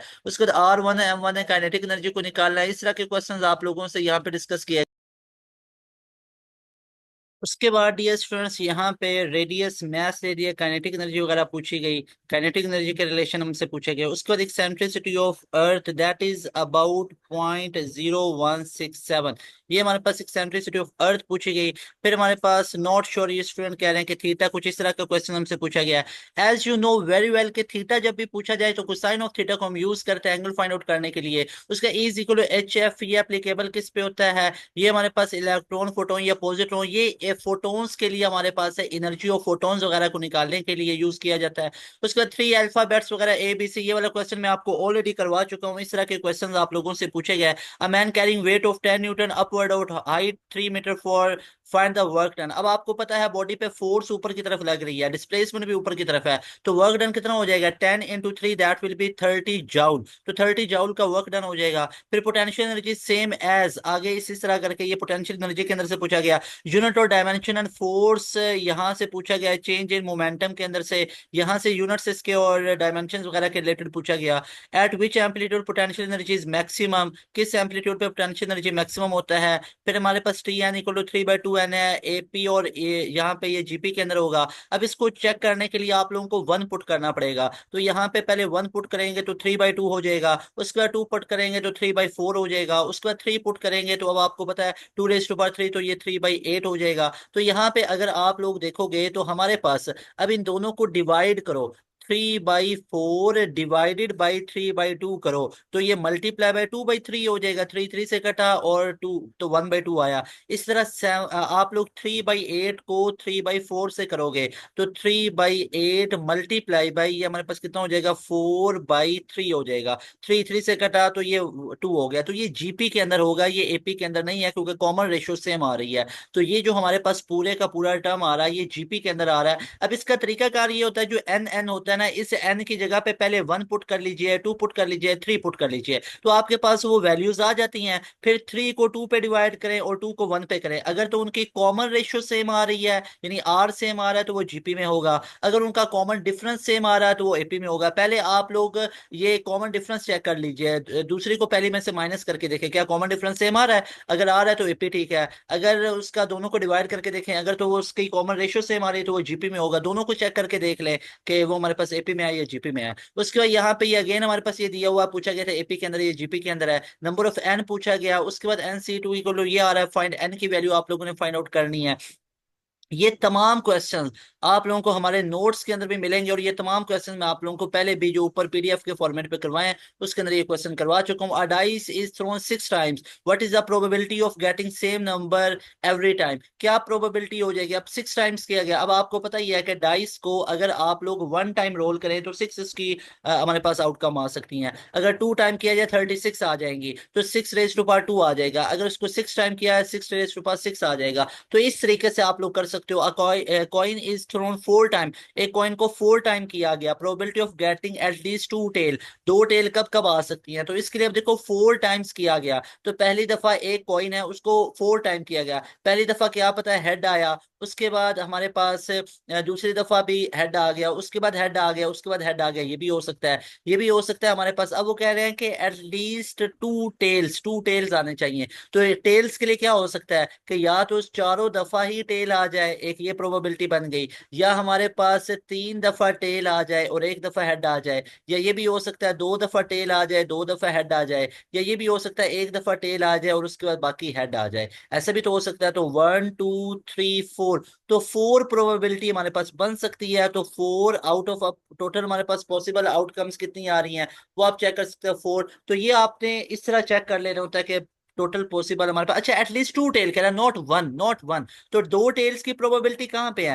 एटलीस्ट 2 टेल, तो एक ये वाली है, दूसरी ये है, तीसरी ये है, तो ये 3/4 हमारे पास टोटल हो जाएगा ना। उसके बाद डियर स्टूडेंट्स अगर नेक्स्ट मूव करें तो हमारे पास HP और थीटा दिया हुआ था। यहाँ से HP और बेस पूछा गया था, यानी हाइपोटेन्यूज, परपेंडिकुलर और थीटा पूछा गया है। तो आप यहाँ से, अब आपको पता ही है कि हमारे पास परपेंडिकुलर अपॉन हाइपोटेन्यूज ये साइन थीटा के इक्वल होता है, तो यहाँ से आप थीटा को साइड पे कर सकते हैं। इसी तरह आप लोग यहां से भी एंगल को निकाल सकते हैं। Period of A sine B theta, तो साइन थीटा का पीरियड तो 2 पाई होता है, लेकिन B इसके साथ मल्टीप्लाई हो रहा है तो ये पीरियड के साथ डिवाइड हो जाएगा। तो A साइन B थीटा का पीरियड होगा 2 पाई/B, तो ये इसका राइट ऑप्शन बनेगा। उसके बाद ये स्टूडेंट्स अगर नेक्स्ट मूव करें तो हमारे पास और क्या क्या क्वेश्चन पूछे गए, और हमसे क्वेश्चन पूछा गया कि if g is equal to g/4 the time period will effect g की वैल्यू अगर इतनी हो जाए। अब आप लोगों को पता है टाइम पीरियड हमारे पास कितना होता है, 2 पाई इंटू एल अपॉन में g। अब g की जगह पे g अपॉन में 4 हो गया, बटे का बटा ऊपर गया, तो ये 2 इंटू ये हमारे पास आगे 2 पाई इंटू एल अपॉन में g हो जाएगा। तो इट मीन्स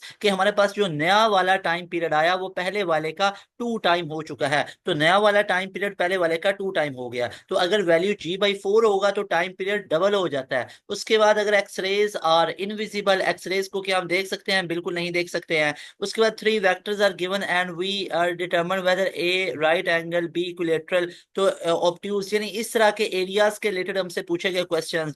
उसके बाद dear students, energy of hydrogen ground state इतनी होती है, ये बच्चे ने खुद ही आगे अब आंसर भी बता दिया है कि इतना होता है, -13.6 electron. Moving charge produces, magnetic field को प्रोड्यूस करता है। फिर मूविंग मैस रेस्ट मैस से ज्यादा होता है, बिल्कुल। और ये सारे के सारे, अब मैं ये सारे क्वेश्चंस करवा रहा हूँ, मुझे बहुत ज्यादा हैरत हो रही है कि उन तमाम बच्चे बिलीव मी, आपका 100% नहीं, आपका 1000% पेपर बेस्ट होगा अगर आप हमारे सारे लेक्चर नोट्स को पढ़ के गए हुए हैं।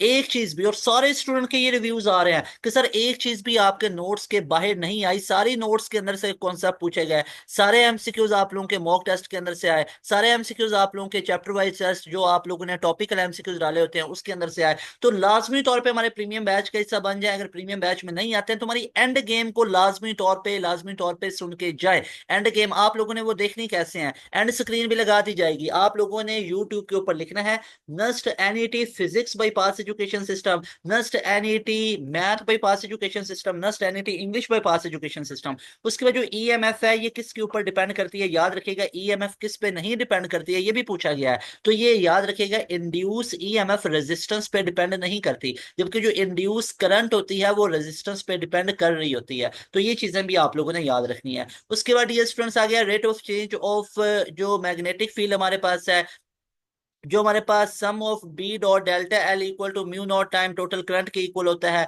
फिर हमारे पास जो rate of change of B आ जाता है हमारे पास, ये बी अपॉन डेल्टा टी, हमसे इस तरह की question, rate of change of area आया हुआ था, rate of change of flux आया हुआ था। तो ये हमारे पास कुछ इस तरह के। अच्छा, ये नीचे ऑप्शन ईएमएफ डिपेंड्स अपॉन, तो ये किस पे डिपेंड कर रहा होता है, ईएमएफ। तो EMF basically rate of change of किस पे डिपेंड करता है, मैग्नेटिक फील्ड चेंज होगा तो एरिया चेंज होगा ज्यादा, तो ईएमएफ ज्यादा होगा, तो ऑल ऑफ दिस, तो इन तमाम फैक्टर्स पे वो डिपेंड कर रहा होता है। Rate of change of flux पे भी डिपेंड कर रहा होता है। उसके बाद I is equal to N E upon T, आप लोगों को पता है I is equal to Q upon में टी, ये हमारे पास फॉर्मूला होता है। अब I is equal to Q upon में टी, ये हमारे पास एक पूरा फॉर्मूला होता है। अब इसके अंदर अगर आप लोगों को मैं ये तमाम चीजें बताऊं तो Q is equal to N E के इक्वल होता है। अब यहाँ से आप इसकी जगह पे ये वैल्यूज को पुट करेंगे तो क्यू की जगह पे एन ई आ गया और नीचे अपॉन में टी आ गया। तो यहाँ पे आप लोग चेक कर सकते हो, एन हमारे पास नंबर ऑफ पार्टिकल्स होते हैं, ई चार्ज ऑन इलेक्ट्रॉन होता है, as you know very well कि ये हमारे पास 1.6 इंटू 10⁻⁹ कूलम के इक्वल होता है। तो ये तमाम चीजों को आप लोगों ने याद रख लेना है। उसके बाद ये स्टूडेंट्स, ये हमारे पास तमाम के तमाम हमसे पेपर के अंदर ये क्वेश्चंस पूछे गए थे। आज का जो पेपर हमारे पास हुआ उसमें ये तमाम चीजें हमसे पूछी गई। अब डियर स्टूडेंट्स, कुछ चीजें मैं आप लोगों को और यहाँ पे लास्ट पे सजेस्ट करना चाहता हूँ। अगर आप लोगों का सिक्स को, अगर आप लोगों का सेवन्थ को, अगर आप लोगों का एट्थ को और आप लोगों का ऑनवर्ड, आप लोगों का इस्लामाबाद के अंदर नस्ट एनईटी 3 होने जा रहा है, तो मेक श्योर कि आप लोगों को जो मैं टॉपिक्स बता रहा हूँ इन टॉपिक्स को अच्छे तरीके से आप लोगों ने प्रिपेयर करके जाना है और अपने मार्क्स को पास एजुकेशन सिस्टम के साथ शेयर करना है। सिर्फ और सिर्फ पास एजुकेशन सिस्टम आप लोगों के लिए इतना रेलिवेंट, ऑथेंटिक और डिटेल्ड कंटेंट लेके आता है। सबसे पहले पास एजुकेशन सिस्टम लेके आते हैं, उसके बाद इसके कॉपी पेस्ट वर्जन वगैरह आ रहे होते हैं। अब यहाँ पे अगर आप लोगों ने 6, 7, 8 जो अप्रैल को आप लोगों के एनुइटीज होंगे उसके लिए याद रख लो, जो मैथ है उसमें कोनिक सेक्शन आप लोगों का पूरा कवर होना चाहिए। कोनिक सेक्शन पूरा कंप्लीट आप लोगों ने करके जाना है। उसके बाद डियर स्टूडेंट्स, अगर नेक्स्ट मूव करूं तो कोनिक सेक्शन के अलावा आप लोगों के पास सीक्वेंस एंड सीरीज के अंदर से क्वेश्चंस आएंगे। सीक्वेंस एंड सीरीज बेतहाशा इंपॉर्टेंट है, स्पेशली ज्योमेट्रिक प्रोग्रेशन बहुत इंपॉर्टेंट है, उसके सम वाले रिलेशंस बहुत इंपॉर्टेंट है। उसके बाद आपके पास कॉम्बिनेशन परमुटेशन के अंदर से भर भर के क्वेश्चंस आएंगे। उसके बाद प्रोबेबिलिटी के अंदर से आप लोगों के क्वेश्चंस बहुत ज्यादा पूछे जाएंगे। तो ये प्रोबेबिलिटीज वगैरह उसके बाद डियर स्टूडेंट्स आप लोगों के पास एनालिटिकल ज्योमेट्री आ जाता है, ट्रिग्नोमेट्री आ जाता है। तो ये तमाम क्वेश्चंस को आप लोगों ने बेहतरीन तरीके से करके जाना है। एनालिटिकल ज्योमेट्री आप लोगों के पास आ जाता है। उसके बाद आप लोगों के पास डियर स्टूडेंट्स मैथमेटिकल इंडक्शन आ जाता है, कम्प्लेक्स और रियल नंबर आ जाते हैं आप लोगों के पास, एल हॉपिटल रूल आपके पास आ जाता है, लिमिट्स के क्वेश्चंस आप लोगों के पास आ जाते हैं, डेरिवेटिव इंटीग्रेशन के अंदर से क्वेश्चंस पूछे जाते हैं, और उसके बाद पार्शियल फ्रैक्शन के अंदर से और इनइक्वालिटीज के अंदर से भी आप लोगों के क्वेश्चंस पूछे जाएंगे। तो ये टॉपिक्स आप लोगों ने लाजमी और हर हाल में आप लोगों ने तैयार करके जाना है। डियर स्टूडेंट्स इन तमाम चीजों को अगर आप प्रॉपर वे में करेंगे तभी आप लोगों को फायदा होगा। लाजमी तौर पे इन तमाम चीजों को आप लोगों ने करना है। उसके बाद अगर मैं फिजिक्स की आप लोगों को बताऊं तो फिजिक्स की तो बड़ी सिंपल सी दो तीन चीजें आपको मैं बताने की कोशिश करता हूं कि आप लोगों के पास जो 12th फिजिक्स है ना, 12th फिजिक्स के अंदर जनाब आप लोगों के पास चैप्टर 12, 13, 14, 15 यहां से आप लोगों के न्यूमेरिकल्स भी पूछे जाएंगे, यहाँ से यूनिट डायमेंशन के अंदर से भी चीजें पूछी जाएंगी। और जो आप लोगों के पास 17, 18, 19, 20 और 21 है, यहाँ से प्योरली आप लोगों के स्टेटमेंट बेस्ड क्वेश्चन आएंगे, यानी थ्योरेटिकल बेस्ड क्वेश्चन ज्यादा पूछे जाएंगे। ऑल थ्योरेटिकल बेस्ड क्वेश्चन आएंगे, यहाँ से भी थ्योरेटिकल बेस्ड आएंगे, लेकिन न्यूमेरिकल्स आने के भी काफी चांसेस होते हैं। उसके बाद 11th की बात करूं तो जनाब आप लोगों ने 11th के अंदर जो आप लोगों के पास यूनिट्स वाला टॉपिक है वो लाजमी पढ़ के जाएं, कंप्लीट उसको करें। उसके बाद डायमेंशंस वाला कंप्लीट करें, माने किसी एंड गेम में भी जाएंगे तो आपको यूनिट्स और डायमेंशन की डिटेल्ड कॉन्सेप्ट्स नजर आएंगे, उनको लाजमी तौर पे आप सुनिए। उसके बाद ये स्टूडेंट्स आपके पास वेक्टर वाले चैप्टर पे फुल ग्रिप होनी चाहिए। उसके बाद प्रोजेक्टाइल मोशन के अंदर से आप लोगों के बहुत क्वेश्चंस आते हैं, इसको लाजमी कर लें। जरूरी नहीं है कि एक आधे पेपर में प्रोजेक्टाइल में से नहीं आए तो उसको आप छोड़ सकते हैं, नो, इसको लाजमी तौर पे प्रिपेयर करें। फिर वर्क डन वाला आपका मोस्ट इंपॉर्टेंट है। वर्क डन के अंदर से तो कोई ऐसा एनिटी नहीं है कि जहां से क्वेश्चन ना आए, वो लाजमी तौर पे आता है, 100% यहां से क्वेश्चन आएगा, और आएगा भी तो न्यूमेरिकल के अंदर आप लोगों के क्वेश्चंस पूछे जाते हैं। उसके बाद करंट इलेक्ट्रिसिटी आप लोगों का जो चैप्टर नंबर 13 है ये सेकंड ईयर का, इसके अंदर से भी आप लोगों के न्यूमेरिकल्स पूछे जाते हैं। जैसे आज के पेपर 5 अप्रैल के अंदर भी यहाँ से न्यूमेरिकल्स आप लोगों के जनाब पूछे गए। तो लाजमी तौर पर इन तमाम चीजों को भी आप लोगों ने अच्छे तरीके से कर लेना है। उसके बाद डियर स्टूडेंट्स हमारे पास अगर मैं इंग्लिश के टॉपिक्स की आप लोगों को बात बताऊं तो इंग्लिश के अंदर डियर स्टूडेंट्स आप लोगों ने सिनोनिम्स को अच्छे तरीके से तैयार कर लेना है। सिनोनिम्स वगैरह आप लोगों के बहुत इंपॉर्टेंट है। एंटोनिम्स आप लोगों के बहुत इंपॉर्टेंट है। एंटोनिम्स के अंदर से चीजें पूछी जाती हैं, स्पेलिंग चेक के अंदर से आप लोगों की चीजें पूछी जाती हैं। ये आप लोगों ने तमाम चीजों को अच्छे तरीके से कर लेना है। उसके बाद रीडिंग कंप्रीहेंशन के अंदर से आप लोगों की चीजें आ रही हैं, तो लाजमी तौर पर इन चीजों को भी आप लोगों ने प्रैक्टिस कर लेना है। उसके बाद डियर स्टूडेंट्स आप लोगों के पास spell check, antonym, synonym, comprehension और साथ में बेसिक ग्रामर मिस्टेक के अंदर से क्वेश्चंस पूछे जाते हैं, वो ग्रामर एरर वगैरह इन तमाम चीजों को भी आप लोगों ने अच्छे तरीके से आप लोगों ने कर लेना है। अब डियर स्टूडेंट्स कुछ इंग्लिश की और चीजें मैं आप लोगों के साथ डिस्कस करता हूँ कि और क्या क्या चीजें आप लोगों के आज के पेपर में डिस्कस की गई। डियर स्टूडेंट्स अब मैं आप लोगों के साथ इंग्लिश के सिनोनिम्स डिस्कस करता हूं। डियर स्टूडेंट्स अब मैं आपको एक और चीज बता दूं कि आप लोगों को हमारी वीडियो बहुत डिटेल कंप्रीहेंसिव नजर आएगी। अब यहाँ पे मैंने आप लोगों के पास सारे के सारे 5th अप्रैल के तमाम एमसीक्यूज को आप लोगों के साथ डिस्कस किया। अब यहाँ पे इंग्लिश के सिनोनिम्स के अंदर बच्चों को बहुत प्रॉब्लम आता है, नहीं समझ आती सर ये किधर से। अब इसके लिए मैं आप लोगों को एक छोटी सी वर्कशीट करवाने वाला हूं ताकि आप लोगों के लिए जो 6 और 7 अप्रैल के पेपर हैं वो आपके कमाल के हो जाएं, बेहतरीन हो जाएं। अगर तो आप लोगों का टेस्ट आ रहा है 6 अप्रैल को आ रहा है, 7 अप्रैल को आ रहा है, 8 अप्रैल को आ रहा है, या ऑनवर्ड आप लोगों के आगे एनईटीज आ रहे हैं, तो लाजमी तौर पे ये वाला जो पोर्शन वीडियो का चल रहा है इसको लाजमी तौर पे पूरा सुनिएगा। इसमें मैं मोस्ट इंपॉर्टेंट और मोस्ट रिपीटेड एनईटी के सिनोनिम्स करवा रहा हूं, और आप लोगों के आज के पेपर के अंदर भी इनमें से काफी रिपीट हुए थे। तो लाजमी तौर पे इन तमाम वर्कशीट को मेरे साथ कीजिए, यहाँ पे मैं आपको तमाम चीजें करवाता जाता हूँ। जैसे पहला हमारे पास आ जाता है सिनोनिम ऑफ एस्टीट्यूड। अब मैं यहाँ पे एक चीज क्लियर कट कर दूं, ये 100/100 एमसीक्यूज आप लोगों के इंपॉर्टेंट है, 100%, यानी ये इंपॉर्टेंट है, 100/100 इसको मैं वेटेज दूंगा कि आपके एनईटी के लिए इंपॉर्टेंट है। अब इस सारे एमसीक्यूज में से कुछ क्वेश्चंस यानी 30 to 40% आज के पेपर के अंदर भी पूछे गए, और बाकी जो आप लोगों के 60% बचते हैं वो आपके आने वाले दिनों के अंदर पूछे जाएंगे, बहुत इंपॉर्टेंट है। जैसे एस्टीट्यूड का हमारे पास सिनोनिम क्या होता है, that is in the meaning of sharp. Sharp के मीनिंग में आता है, so C option will be the right option option best option. उसके बाद नेक्स्ट क्वेश्चन है find the synonym of interrogate. Interrogate का मतलब होता है कोई चीज की जांच पड़ताल करना, कोई पूछना, तो ये क्रॉस एग्जामिन के मीनिंग में आता है, तो इसका सिनोनिम हमारे पास क्रॉस एग्जामिन होगा। उसके बाद एक्सिलरेटेड का मीनिंग हमारे पास इलेट होता है, इलेट के मीनिंग में आता है। उसके बाद जो हमारे पास अबंडेंट अबंडेंट प्लेंटीफुल के मीनिंग में आता है, so B option will be right option. उसके बाद एम्पेरिकल हमारे पास आता है, एम्पेरिकल बेसिकली हम किसको बोलते हैं, फैक्चुअल को बोलते हैं, सो हमारे पास alpha option will be right option. उसके बाद डियर स्टूडेंट्स हमारे पास नेक्स्ट है find the synonym of apathy. Apathy का हमारे पास सिनोनिम क्या होता है, दैट इज किसी चीज में इंटरेस्ट ना लेना, जिन्हें लैक ऑफ इंटरेस्ट, ये हमारे पास होता है। उसके बाद डियर स्टूडेंट्स अगर नेक्स्ट मूव करें तो हमारे पास सिनोनिम है कर्जियस का, कर्जियस दलेर बहादुर को बोला जाता है, तो इसका हमारे पास क्या बनेगा, that will be brave, so C option will be the best option, right option. उसके बाद सेक्रिलीजियस हमारे पास आ जाता है, सेक्रिलीजियस बेसिकली प्रोफेन के मीनिंग में आता है, ये हमारे पास इम्प्योर के मीनिंग में आता है, alpha option is right option. उसके बाद यहाँ पे find out the synonym of abscond, ये कई बार रिपीट हो चुके हैं। एब्सकॉन्ड का हमारे पास होता है किसी जगह से निकल जाना, एस्केप कर जाना, B option is right option.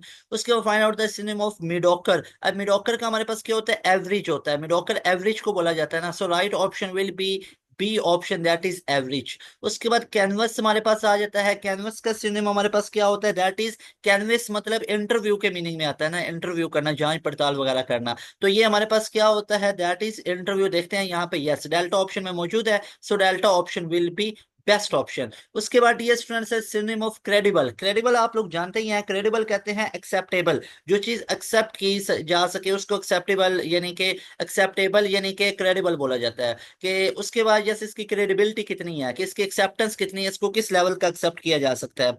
उसके बाद डियर स्टूडेंट्स नेक्स्ट हमारे पास find out the synonym of abbreviate. Abbreviate का सिनोनिम हमारे पास क्या होता है, that is shorten, so B option will be right option, best option. उसके बाद इलुसिव हमारे पास आ जाता है, इलुसिव का हमारे पास होता है डिफिकल्ट टू ग्रैस्प, ग्रैस्प करने में मुश्किल हो उसे हम कहते हैं। उसके बाद डियर स्टूडेंट्स हमारे पास आ जाता है find out the synonym of abject. Abject का हमारे पास सिनोनिम क्या होता है, दैट इज ऑब्सिक्वस, ऑब्सिक्वस इसके मीनिंग में आता है। उसके बाद ये स्टूडेंट्स हमारे पास एगोग, एगोग का हमारे पास मीनिंग होता है इम्पेशेंट, इम्पेशेंट के मीनिंग में आता है, impatient, delta option is right option. उसके बाद हमारे पास आ जाता है टाइमोलॉजी। टाइमोलॉजी हमारे पास किसके मीनिंग में आता है, ओरिजिन के मीनिंग में आता है, so C option will be right option. उसके बाद ये स्टूडेंट्स आपके पास सिनोनिम ऑफ एक्साइटेड आ जाता है, एक्साइटेड का सिनोनिम हमारे पास एक्सिलरेटेड बनेगा, alpha option is right option. उसके एलोर हमारे पास आ जाता है, एलोर के मीनिंग हमारे पास आ जाते हैं एंटीसीमेंट, हमारे पास आ जाते हैं, तो एंटीसीमेंट हमारे पास ये alpha option will be right option. उसके बाद ये स्टूडेंट्स हमारे पास सिनोनिम ऑफ आ जाता है क्विटूड। क्विटूड का हमारे पास सिनोनिम क्या बनता है, दैट विल बी कामनेस, पुरस्कून, पीसफुल। उसके बाद ये स्टूडेंट्स हमारे पास सेरेनिटी आ जाता है, सेरेनिटी के हमारे पास जो मीनिंग बनते हैं, सिनोनिम बनता है, दैट इज ट्रैंक्विलिटी, तो ये हमारे पास C option will be right option. फिर हमारे पास मेलैंकली आ जाते हैं, मेलैंकली के हमारे पास जो सिनोनिम बनता है, दैट विल बी सैडनेस, परेशानी वगैरह, अफसुर्दा वगैरह, ये delta option will be right option.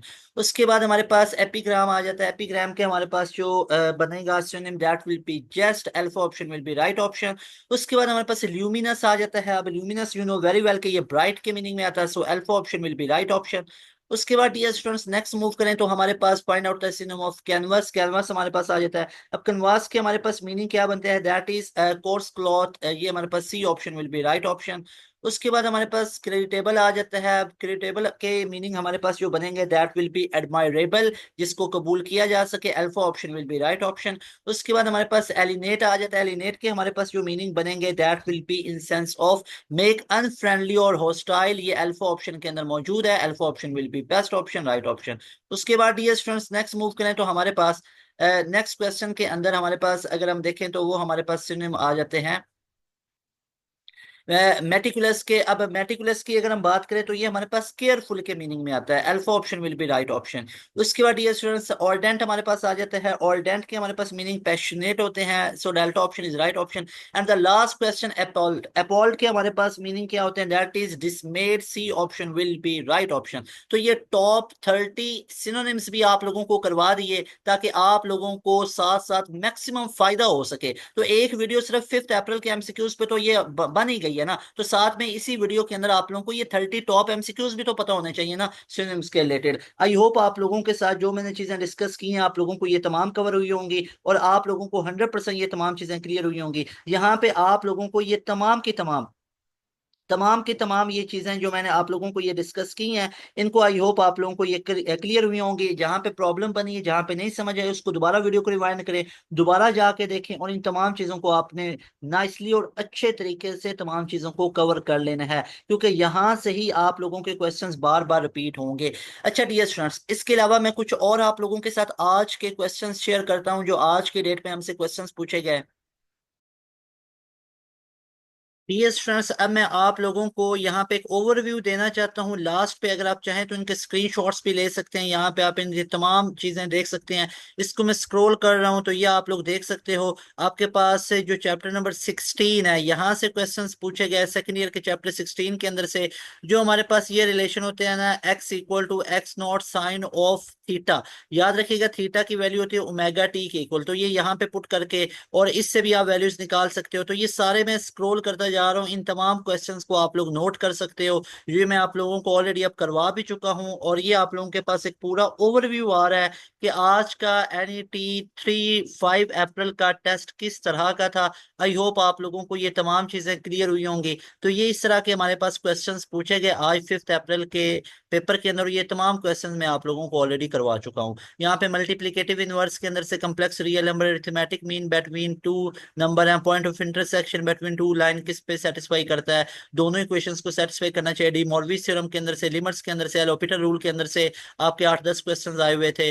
Partial fraction के अंदर से फिर कंपोजिशन ऑफ फंक्शंस के बारे में पूछा गया। ऑर्थो सेंटर के अंदर से पूछा गया। प्रोबेबिलिटी का टॉस वाला क्वेश्चन आया हुआ। तो ये वाले इस तरह के क्वेश्चंस आप लोगों के पूछे गए। आई होप आप लोगों को ये तमाम चीजें बेहतरीन तरीके से क्लियर हुई होंगी। डीएस स्टूडेंट्स, पास एजुकेशन सिस्टम के साथ अपने मार्क्स को लाजमी तौर पे शेयर करें। आप लोग अगर हमारे यूट्यूब चैनल से तैयारी करते हैं, आप लोग हमारे प्रीमियम बैच से तैयारी करते हैं, तो 180 प्लस का आप लोगों के पास टारगेट होना चाहिए। इंशाल्लाह you will be so happy by learning all material from our channel. और अगर आप हमारे बैच का हिस्सा बनते हैं तो भी you will be so happy इंशाल्लाह by joining our premium batch. तो ये नंबर है, इस नंबर पे आप लोगों ने अपने रिजल्ट्स को भी शेयर करना है, अपने फीडबैक को भी शेयर करें। और अगर प्रीमियम बैच नस्ट एनईटी 4 के लिए ज्वाइन करना है तो लाजमी तौर पे इस नंबर पे आप लोगों ने कॉन्टेक्ट करना है। ये बोर्ड फ्रेंडली हमारा एनईटी 4 बैच होगा, जिसमें आप लोगों को बोर्ड की भी तैयारी करवाई जाएगी, तमाम यूनिवर्सिटीज के एंट्री की भी तैयारी करवाई जाएगी। और इसके पूरे की फीस जस्ट 6,000 है, कोई अलग अलग आपको पे नहीं करना पड़ेगा। वन टाइम आप लोगों को ये जस्ट पे करनी है 6,000 और आप लोग हमारे प्रीमियम बैच का हिस्सा बन जाएंगे। और इसी में ही आप लोगों को तमाम बोर्ड की तैयारियां, इसी में ही आप लोगों के डेली लाइव लेक्चर्स होंगे, हर सब्जेक्ट के अलग अलग लाइव लेक्चर्स होंगे। हर सब्जेक्ट को टॉपिक वाइज डिटेल में पढ़ाया जाएगा। जैसे ही टॉपिक वाइज पढ़ाते पढ़ाते पूरा चैप्टर खत्म होगा तो उस चैप्टर का आपको क्विक रिवीजन दिया जाएगा और उसके बाद आप लोगों को उसकी फॉर्मूला शीट बनवाई जाएगी। उसके बाद आप लोगों को उसी का एक टेस्ट दिया जाएगा और उस टेस्ट का सोल्यूशन भी लाइव क्लास के अंदर आप लोगों को करवाया जाएगा। उसके बाद डियर स्टूडेंट्स, आप लोगों को तमाम टॉपिकल एमसीक्यूज हम प्रोवाइड करेंगे। हर टॉपिक के टॉपिक वाइज एमसीक्यूज प्रोवाइड किए जाएंगे। उसके बाद आप लोगों को चैप्टर वाइज टेस्ट प्रोवाइड किए जाएंगे। उसके बाद जो चैप्टर वाइज टेस्ट होंगे उनका टेस्ट का लाइव क्लास में डिस्कशन करवाया जाएगा। उसके बाद डियर स्टूडेंट्स, आप लोगों को तमाम के तमाम जो बुक नोट्स वगैरह होते हैं, लेक्चर नोट्स होते हैं, तमाम प्रैक्टिस मटेरियल होता है, वो सारे का सारा हम प्रोवाइड करते हैं। आपको बाहर से कोई बुक लेने की जरूरत नहीं है, कोई हेल्पिंग मटेरियल लेने की जरूरत नहीं है। Everything you are provided in our premium batch. सारे लेक्चर नोट्स और हर यूनिवर्सिटी के अलग अलग आप लोगों को फास्ट का अलग क्वेश्चन बैंक, नस्ट का अलग क्वेश्चन बैंक, एंटी स्नैट का अलग, और लाइव क्लास में वो आपको पूरा करवाया जाता है। डेली हमारी लाइव क्लासेस होती हैं और डेली लाइव क्लासेस अगर आप लोगों की कोई एक आधी मिस भी हो जाए तो वो डेली बेसिस पे सारी रिकॉर्डिंग्स आप लोगों को मिलती भी हैं। अगर फॉर एग्जांपल 1-2 दिन की क्लासेस मिस हो गई हैं तो आपको साथ साथ रिकॉर्डिंग मिलती हैं। चाहे आप पूरी लाइव क्लासेस ना लें, आपको डेली की लाइव रिकॉर्डिंग मिल जाया करेगी। जो डेली लाइव क्लास होती है ना, उसकी रिकॉर्डिंग आपको शाम को मिल जाया करेगी। लेकिन प्रेफर यही करें कि हमारी लाइव क्लासेस लेनी है। लाइव क्लासेस में जब आप इंटरेक्शन करते हैं तो आपकी लर्निंग ज्यादा होती है। उसके बाद पूरे का पूरा रिकॉर्डेड सेशन आपको प्रोवाइड किया जाता है। उसके बाद कैरियर काउंसलिंग के सेशंस होते हैं। उसके बाद टेस्ट सेशन होता है, चैप्टर वाइज टेस्ट है, क्वार्टर बुक टेस्ट है, हाफ बुक टेस्ट है। और उसके बाद आप लोगों को मॉक टेस्ट लिए जाते हैं। और उसके बाद डियर स्टूडेंट्स, हमारे ये मॉक टेस्ट इतने रेलिवेंट होते हैं कि आप लोगों के सारे जो एंट्री टेस्ट होते हैं वो नहीं मॉक टेस्ट के अंदर से आ रहे होते हैं।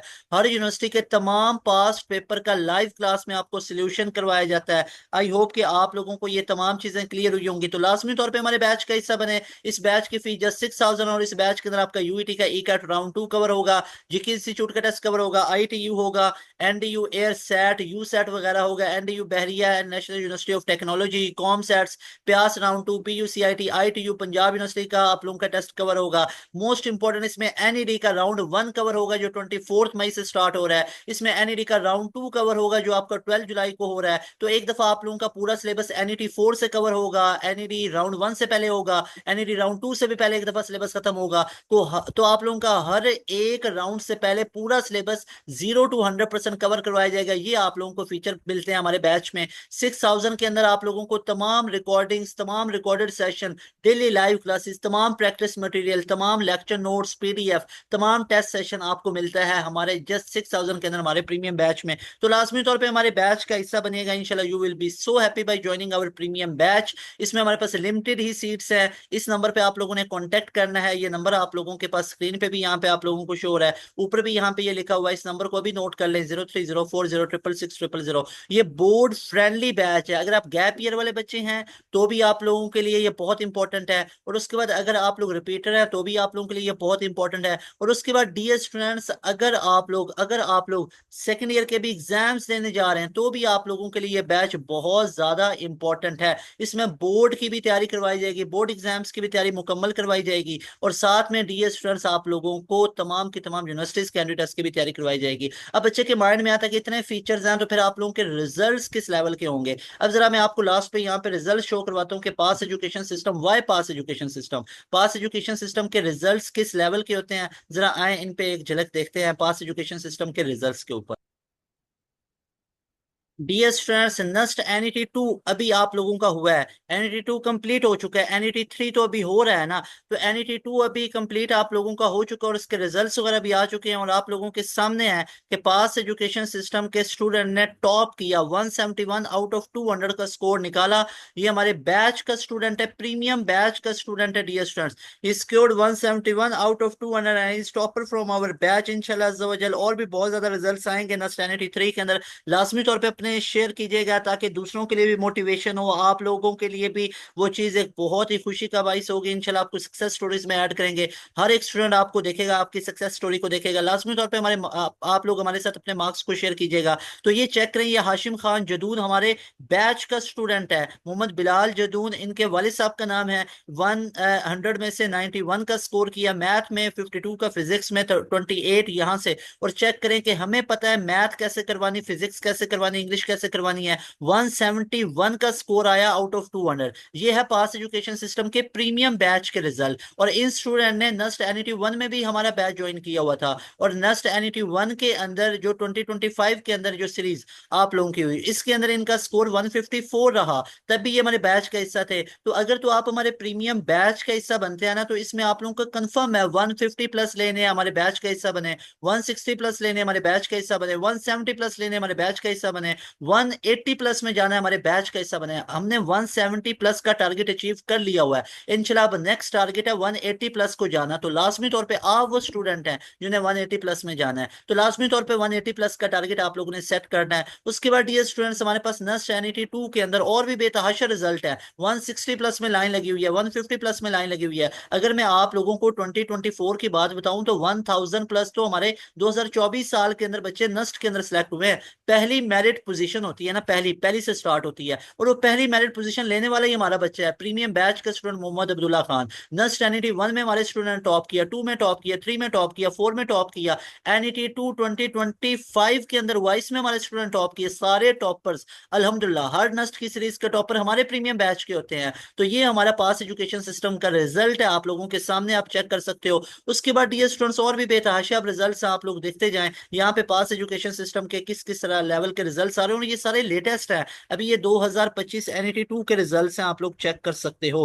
भाई ग्रेस ऑफ अल्लाह सुब्हानहू व तआला ये सारे के सारे हमारे रिजल्ट्स, हमारे अभी लेटेस्ट रिजल्ट्स आ रहे हैं। इसके अलावा हमारे फास्ट यूनिवर्सिटी के अंदर 570 प्लस, बाद में बहुत स्टूडेंट ने बताया ऑलमोस्ट 650 के करीब स्टूडेंट है जो हमारे फास्ट यूनिवर्सिटी के अंदर सिलेक्ट हुए हैं 2024 के अंदर। फास्ट में 90% से ऊपर के एग्रीगेट हमारे प्रीमियम बैच में स्टूडेंट के हैं। हर स्टूडेंट हमारा अल्हम्दुलिल्लाह ऑलमोस्ट फास्ट यूनिवर्सिटी के कंप्यूटर साइंस डिपार्टमेंट में बैठा हुआ है, सॉफ्टवेयर इंजीनियरिंग डिपार्टमेंट में बैठा हुआ है, इस्लामाबाद कैंपस के अंदर गए हुए हैं, लाहौर कैंपस के अंदर, मेन कैंपस के अंदर गए हुए हैं। उसके बाद अगर मैं यूईटी की बात करूं तो 1500 के करीब ऑलमोस्ट हमारे स्टूडेंट अल्हम्दुलिल्लाह गॉड सिलेक्शन यूईटी इन 2024 ईयर्स में यूईटी के ऑल डिस्ट्रिक्ट के टॉपर हमारे इस बैच के स्टूडेंट। अभी 2025 में ई कैट 1 का रिजल्ट है, अल्हम्दुलिल्लाह all toppers from our batch, सारे डिस्ट्रिक्ट के टॉपर हमारे बैच के हैं। यूटी के ओवरऑल जो टॉपर हैं वो हमारी एंड गेम से तैयारी करके गए हुए हैं। उनके इंशाल्लाह ताला सारे स्टूडेंट्स के रिव्यूज वगैरह भी आप लोगों के साथ शेयर किए जाएंगे टाइम टू टाइम। तो ये पास एजुकेशन सिस्टम का रिजल्ट है, आप लोग चेक कर सकते हो। कॉम सेट्स एमटीएस नेट हर महीने हो रहा था, हर महीने हमारे कॉम सेट्स नेट के अंदर रिजल्ट्स आ रहे होते हैं, सक्सेस स्टोरीज में जाके देखिएगा। उसके बाद डियर स्टूडेंट्स आप लोगों को मैं यहाँ पे कुछ रिजल्ट्स और शो करवाता हूँ। यहाँ पे देखिएगा ये ई कैट के रिजल्ट्स आप लोगों के सामने मैं यहाँ पे शो करवाऊँ तो ये चेक कर सकते हो कि हमारे पास 396 के इस दफा टॉपर निकले, 395 के टॉपर निकले, 382 के टॉपर निकले। अल्हम्दुलिल्लाह सारे स्टूडेंट पास एजुकेशन सिस्टम की एंड गेम से तैयारी करने वाले, पास एजुकेशन सिस्टम के प्रीमियम बैच के स्टूडेंट। अब देखते जाए 371 के रिजल्ट है, फिर 371 का रिजल्ट है। उसके बाद ये स्टूडेंट्स नेक्स्ट मूव करें तो ये 366 है। आज तक हिस्ट्री में इतना टॉपर नहीं आया, 396, 395, 382। क्रेडिट गोज टू अल्लाह सुब्हानहू व तआला, और बच्चों की मेहनत को क्रेडिट जाता है, और पास एजुकेशन सिस्टम के उन एंड गेम्स को जाता है जो हमने यूट्यूब पे अपलोड की। तो ये रिजल्ट्स हैं पास एजुकेशन सिस्टम के। अगर आप लोगों ने नस्ट की तैयारी करनी है, नस्ट के साथ साथ यूईटी की तैयारी करनी है, तो ये हमारा प्रीमियम बैच आप लोगों के लिए हाईली हाईली रिकमेंडेड है। इस प्रीमियम बैच का आप लोगों ने हिस्सा बनना है। ये 353 के रिजल्ट हैं, 343 के रिजल्ट हैं, फिर 341 का रिजल्ट है, फिर 340 है रिजल्ट, फिर हमारे पास 340 का रिजल्ट है, फिर आपके पास 336 के रिजल्ट है, 331 का रिजल्ट है, 331 का रिजल्ट है, फिर 331 का रिजल्ट है, फिर 329 है, फिर 324 है, फिर 320 है, 319 है, फिर 319 है, फिर 317, 315। तो ये रिजल्ट्स हैं। फिर 315 आ गया, फिर 315 है। तो ये पास एजुकेशन सिस्टम के अल्हम्दुलिल्लाह प्रीमियम बैच के स्टूडेंट हैं। 315, फिर 312 आ गया, फिर 310 आ गया, ये 305 आ गया। इसके बाद इतने बच्चों ने भेजे, ये तो रिजल्ट आपके साथ सिर्फ और सिर्फ मैं 50% शेयर कर रहा हूँ, और 50 से भी कम ऑलमोस्ट 45%। इसके बाद 55% रिजल्ट वो है जो बाद में स्टूडेंट्स ने हमें भेजा। बच्चे इतकाफ पे बैठे हुए थे, ईद में मसरूफ हो गए थे, तो बाद में बच्चों ने हमें रिजल्ट्स जो शेयर किए, ये तमाम रिजल्ट्स इंशाल्लाह वो टाइम टू टाइम आप लोगों को एड्स के अंदर भी नजर आएंगे। रिजल्ट्स वगैरह हमारी कम्युनिटी पोस्ट पे भी आप जाके चेक कर सकते हैं। तो ये तमाम स्टूडेंट्स हैं, उनके रिव्यूज वगैरह, उनके ये तमाम रिजल्ट्स आप लोग चेक कर सकते हो। तो इस तरह टॉप नॉच अगर आप लोगों ने भी रिजल्ट लेना है यूईटी में, नस्ट में, फास्ट में, कॉम सैट्स में, एयर में, बहरिया में, आप लोगों ने एनईडी में, मेहरान यूनिवर्सिटी में, दाऊद यूनिवर्सिटी के अंदर, आईबीए के अंदर, आप लोगों ने पीयूसीआईटी के अंदर, आईटीयू के अंदर, जीके के अंदर, प्यास के अंदर, प्यास अभी राउंड 1 हुआ उसमें हमारे स्टूडेंट ने टॉप किया। जीके में हमारे स्टूडेंट स्कॉलरशिप पे पढ़ने वाले हैं, सारे टॉपर्स हमारे बैच के स्टूडेंट होते हैं। तो लाजमी तौर पे अगर तो आप लोगों ने एक प्रॉपर स्केजुअल वे में और गारंटीड वे में अपनी तैयारी करनी है ना, तो आप लोगों के लिए हमारा प्रीमियम बैच बहुत रिकमेंडेड है। अगर तो नस्ट में 180 प्लस स्कोर करना है, नस्ट 184 को अपीयर हो, नस्ट 184 में अपीयर हो, और जो तैयारी है वो पास एजुकेशन सिस्टम के प्रीमियम बैच से करें, इंशाल्लाह you will be fully prepared and you will be so happy by joining our premium batch. इंशाल्लाह मिलेंगे नई वीडियो में। तैमूर हसन को दें इजाजत। अस्सलाम वालेकुम, अल्लाह हाफिज। और अल्लाह पाक से दुआ है कि आप लोगों का सबका बेहतरीन नस्ट का एनईटी हो, और अपने मार्क्स को पास एजुकेशन सिस्टम के साथ लाजमी तौर पर शेयर कीजिएगा। अस्सलाम वालेकुम, अल्लाह हाफिज।